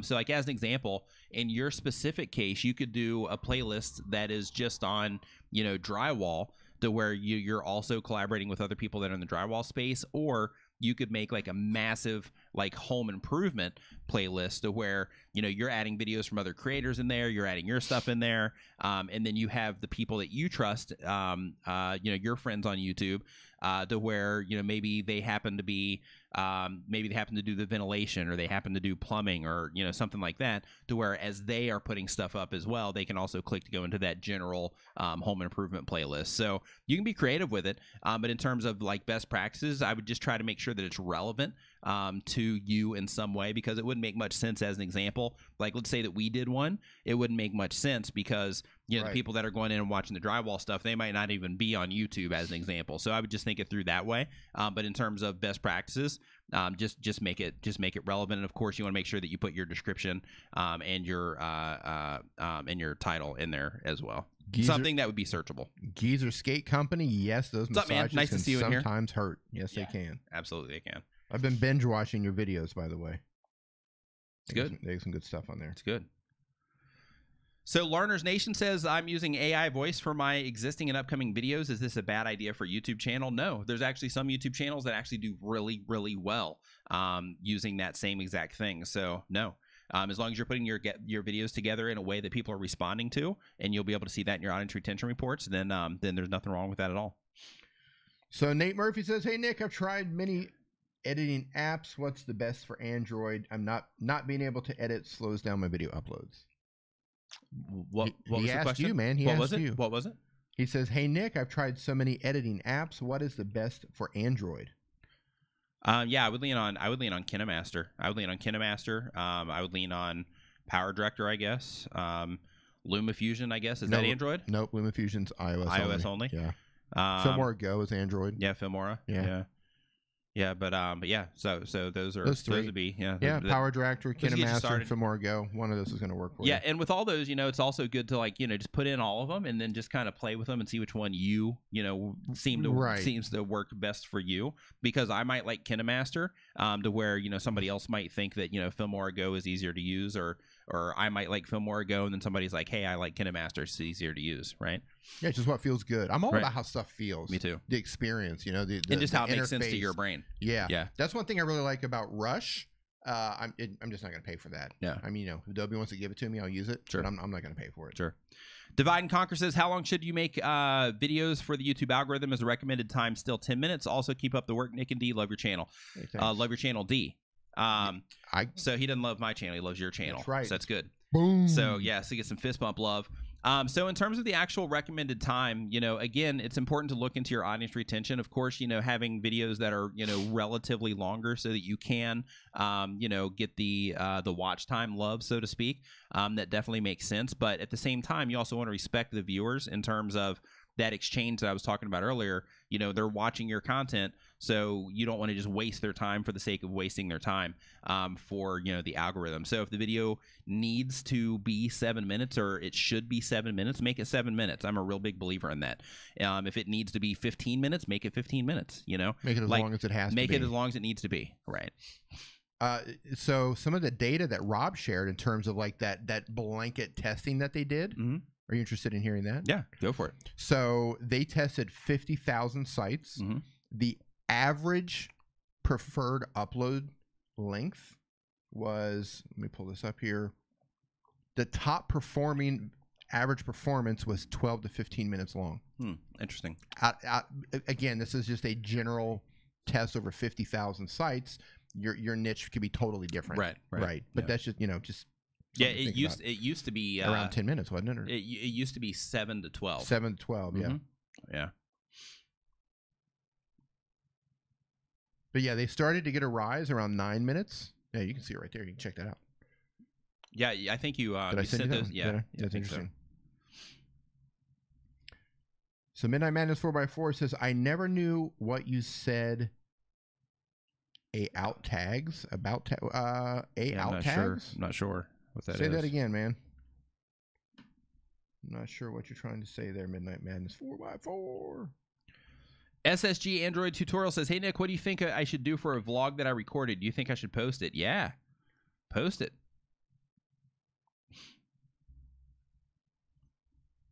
Yeah, that's the thing with content in general.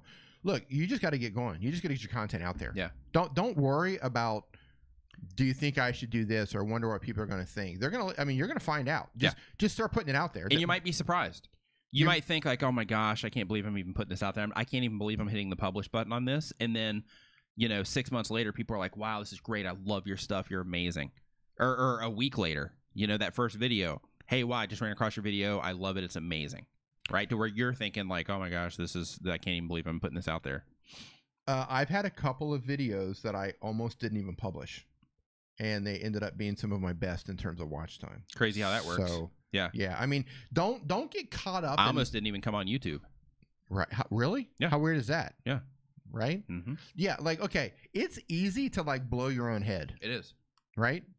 Like, you can easily get caught up in the whole thing. Like, what are people going to think? What if it's not good enough? What if I don't get the views? What if I don't get the likes? What if people leave negative comments? What if they don't like my nose? Mm-hmm. What if they don't like, I hate the sound of my own voice? There's a million reasons. There's a million excuses that you can put in front of yourself to try to trick yourself out of not publishing content. Yeah. But the important thing is you've got to like learn how to just push all of that away, put the content up there, and let the cards fall where they may. Yeah. Like, if you want to be a creator, create. Mm-hmm. It's not your job as a creator to worry about how people are going to interpret your content. Yeah. Just create. Let them worry about what they think about your content. You just keep making videos. Yeah. You know what I mean? Yeah, of course you can go in, you can look at your watch time, you can see how people are reacting, but like just make videos, man. Don't worry about it. Right. Yeah. Like seriously, like put that video up tomorrow or right now. Actually, it's daytime where you're at. Yeah. Yeah, just put it up right now. Yeah. Put a title on it, make a thumbnail, and post it up today. Just get going. Just get it up there. If you already have it and it's edited and ready to go, just put it up. Yeah. You've got nothing to lose, man. Right. And then put up another one. Yeah. And then put up another one. And then put up another one. Right. Until you just don't want to put them up anymore. Yeah. Put them up until you're just like, okay, done doing that. Right. Yeah. All right. Well, I think that we're gonna go ahead and wrap this up. What? Yep, we're gonna go ahead and wrap this up. So, my throat's just I can tell. cooking on me. So we definitely didn't go as long as we normally do, but like we mentioned at the beginning of the stream, we're kind of like in recovery mode right now in terms of just dealing with like jet lag and all that stuff. Both of us woke up at like super early this morning also because of that. So I just wanted to say thank you so much for hanging out in the stream today. It was awesome to be back in here, even though it wasn't for the extended period of time like we normally do. But next week we'll be back to normal. But just wanted to say, thank you so much for hanging out. We appreciate it. D? Yeah, I want to thank the mods for just slaying the unruly people coming into the chat today. The disrespectful people who come in. Yeah. Into the chat room. Mods, you slayed. You left bodies all over the battlefield. I love it. Mm-hmm. Thank you. You guys are awesome. Thanks for hanging out with us. To everybody that we met at Vid Summit, man, it was an honor. And it was a privilege just like meeting you guys and like hanging out. Absolutely and like, I mean, like Zach said, I feel like I feel so much closer to you guys. Yeah. Like I feel like I just really made some great friends. Yeah. On that trip. So again, thanks for hanging out, and we're stopping right now. Thanks for watching Nimin Live, brought to you by TubeBuddy. Remember to follow us on your favorite social media platforms. Have a great week.